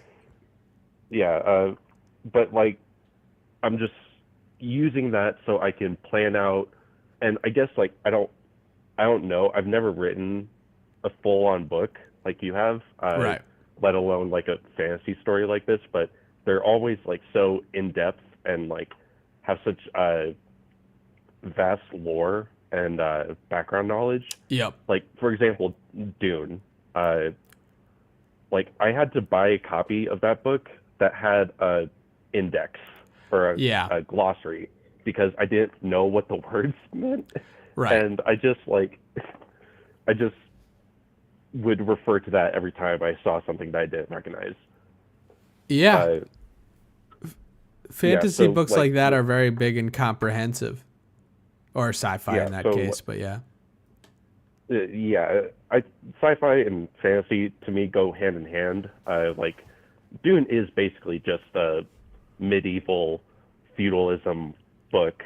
Yes. But it's just, in the future. Set in the future, but also like pulled into the past because of the Butlerian Jihad. So. Yeah, that is that's a whole other stream to talk yes, about. It is. Yes. Yeah, I guess how are you going about? So you said you're planning with your new book. How are you planning? Like, in what way are you writing it? Like, trying to figure out different characters? Are you trying to figure out the world a bit more? All the above. What are you doing? So I think a few things, but let me just say this. With this stream of consciousness style of writing that I have been doing, I've just sort of come to accept it. Maybe this will help you a little. But I've just sort of accepted, like, I will write something that is X length, and because it's all stream of consciousness, I'm going to delete half of it by the time it's done. Yeah.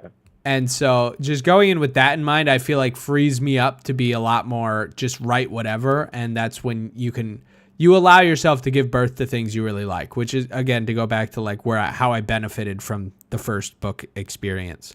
But yeah, planning, go ahead. Well, I think that is also a good way to just put ideas onto the page. Totally. And yeah, especially I personally love weird shit. Me too. Like this, people look at me and they make a lot of assumptions about me. Like I, for example, paint my nails, and then people say, "Oh, you don't seem like a person who would paint your nails." But I also, another example of that is I like Harry Styles a little bit. Okay. Just because there's this one song he has called "Music for a Sushi Restaurant," where in the music video he's this octopus mermaid man, and he gets found by this sushi restaurant, and he gets hired on as like a lounge singer, but he sucks, so they chop him up and serve him as food. Hell yeah. That sounds awesome. Yeah, that is so weird and creative and unique, and that is especially what needs to happen, because and I also like it when AI, somebody like that, who people would not expect that sort of thing from, just leans in and does it. Yeah, it's like whenever people say they have a favorite, like earlier when you asked me what my favorite book is, I couldn't give you an answer because I have so many, and right. I wanted to list off like 5 other authors I really like. Same. Yeah. Like, how I don't understand how people can like just one thing and say, "Yep, that's it, and I'm never changing, and I'm never gonna try anything else." Yes. Go out into the world. Don't be the chicken tenders at the restaurant guy. Be, go try fucking curry or open your mind. Exactly. Yeah. Yes. So just writing stream of consciousness, I bet, is a good way to just put shit down, and if it works, it works, and if it doesn't, you just hit that old delete button. Yes, sir. But here, let me actually answer your question about the planning. Some of the main things I've been doing is just I have this time around certain beats that storyline plot points that I know will happen, things that places I know he'll end up, and people I know he'll meet, things that I know will happen to people, etc. And then I have those beats lined up, so I know where the story goes, and I know that now, like, the plot has some consequence. Like, the plot has some fucking meat to it. But I'm leaving the in-betweens very blank on purpose to allow for that stream of consciousness to find my way there. But I think what's going to be big this time is having those endpoints mapped out. And then I have, like, more characters are in the second book, and they're new characters. And so I've just done a lot of fleshing them out individually, just because I'm afraid of, I want to make sure that everybody new that I introduce is, like, distinct enough from Isaac to stand on their own, which is tough. Yeah, it's like... Yeah. So I don't know if you're familiar with this game franchise. I've never played it, but I just know about it from other people. It's called Fire Emblem. I don't know. You heard of it? No. Yeah. So there's this video I watched where this guy was trying to categorize all of the characters, because there's, like, so many. It's, I think, like, I don't know, somewhere in the hundreds.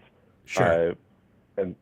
And the problem, like, at the end of the video is he realized, oh yeah, they're all just very basic characters with a shallow amount of tragedy in their backstory, and that's about it. Yeah. And, like, I don't want to write characters that are just that, like, oh, you had it's like superheroes, like, almost all of them are orphans. Right. And that is the limit of their tragic backstory. Yeah, I think I've been running into, like I said, I've been writing these other characters and fleshing them out.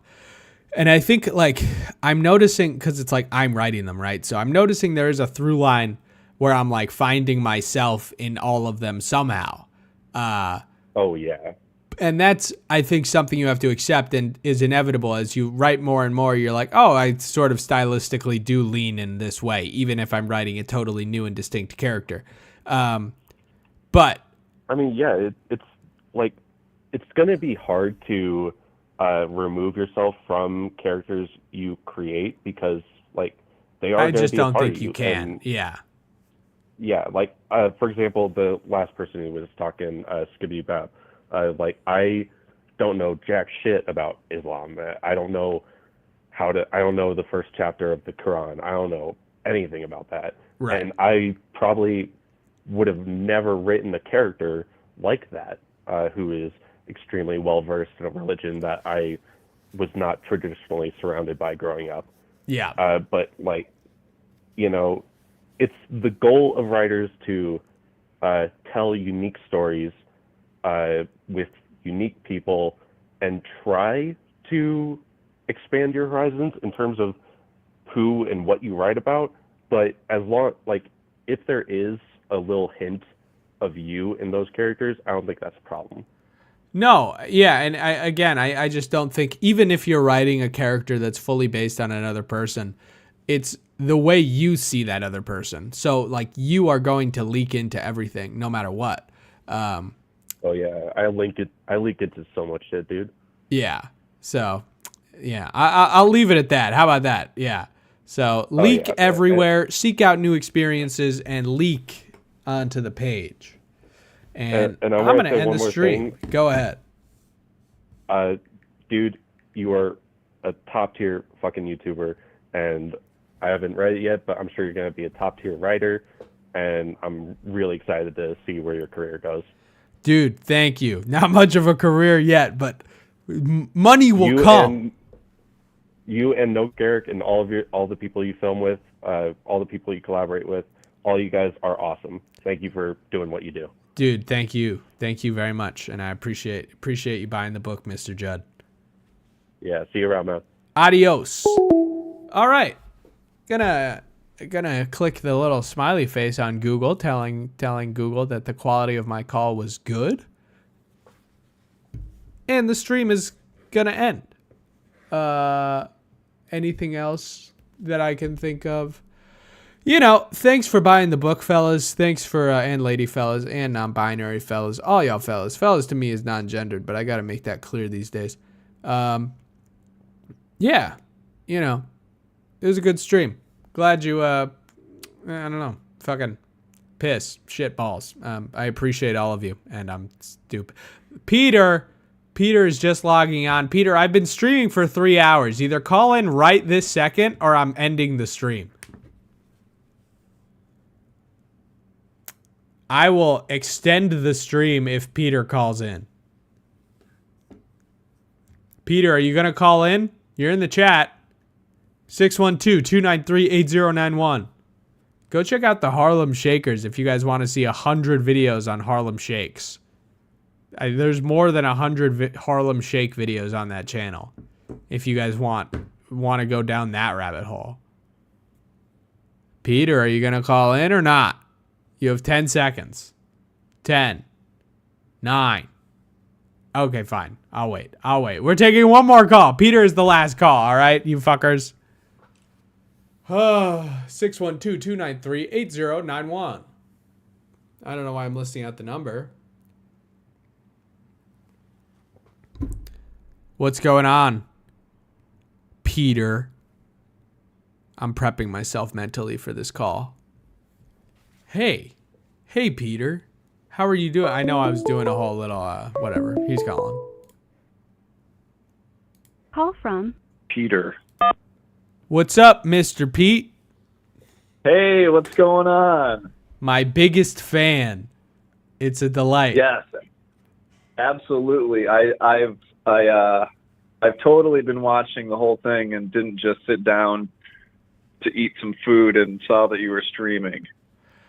Yeah, well, everybody trusts and believes you, and so this is, you are the last caller, so you're gonna have to end the stream with a bang, you know. Okay. All so right. What do you have to say? You could say something about my book. You could say something about Peter. Guys, you guys might not know this. Peter helped get the book made. He is Friendly Puppy Press incarnate, which is the publishing company you'll see on the spine of the book and the back. It was really not as much as Thomas just made it out to be. Peter made it so I didn't have to spend $15 on the ISBN number. Yes, exactly. As far as Lise just finished reading the book, and I finished the book a couple weeks ago. Yes. Are you doing spoilers on the chat or on the stream or not? I think so. People have spoiled some stuff. You know, you could do whatever. Okay. Well, I don't know. I guess I didn't think either way about whether I wanted to say something that had spoilers or not. Yeah, I think if you can manage it, and if you can manage to sort of give it a sort of sidelong glance, like just hint at whatever you're spoiling, that's probably ideal. But, you know, whatever. I don't know. I think that if anyone's watching this, maybe they should just buy the fucking book. Get a copy of the book from your good old-fashioned local library. No, anything but that. Buy it from my website. Capitalism. Go down, open a new tab, and go to your Overdrive library and get it from one state over and have the library service. You know, ship Peter, the book. Peter, so I'm going to your hometown like tomorrow. I'll burn down your parents' house. I don't care. Oh, you know, I'm gonna be at the local library in my hometown, checking out a book, so it won't even affect me. Well, you know, if you're fine with your brother, your mother, and your father getting killed tomorrow, then check out this book from your local library and see what happens. That's not a threat. That's a promise. So support local authors, not local libraries. In fact, burn libraries to the ground. That is the stance that this channel is taking. In only my more case, libraries. you can rent whatever. I use the library for manga a lot, so Feel free to do Yeah, that. you know, still. if you're going for manga, and if you're going for, you know, like a 5-year-old Marvel movie, yeah, I think that's fine. But if you're getting locally written indie books, I think you should support the author. In all seriousness. I was going to give Peter a book for free, and he bought it and then said, I need to pretend like I support local art. So. Well, yes. Exactly. Well, thanks, Peter. Thanks for calling in. I need to end the stream because it has just been 3 hours and 15 minutes, and I'm going to die. All right. Sorry for prolonging this live stream, but it's okay. And I'm still going to burn your parents' house down, but that'll be more for fun. Okay. Yeah, sounds good. All right. It's pretty wet down there, so bring extra lighter fluid if you need to. I shall. You could pack some in your car too, I think. But yeah, I will see you tomorrow, you loser. Bye. Okay, that's the last call of the stream, and I realized I want to end the stream on this note instead. Before I was saying, oh, I appreciate you guys. I hate you all, and I want to just encourage you to buy the book, to line my coffers with gold, because that's what I'm in it for. Gold, money. I want your money. Give it to me. All this stream was a lie. And I was just trying to sell you my book. And this is, you know, how everyone in those conspiracy worlds says they got to tell you what they're doing, because that's like the dumb thing that they come up with. But I fooled you all. Ha ha ha ha ha ha ha ha ha ha ha ha. Bye.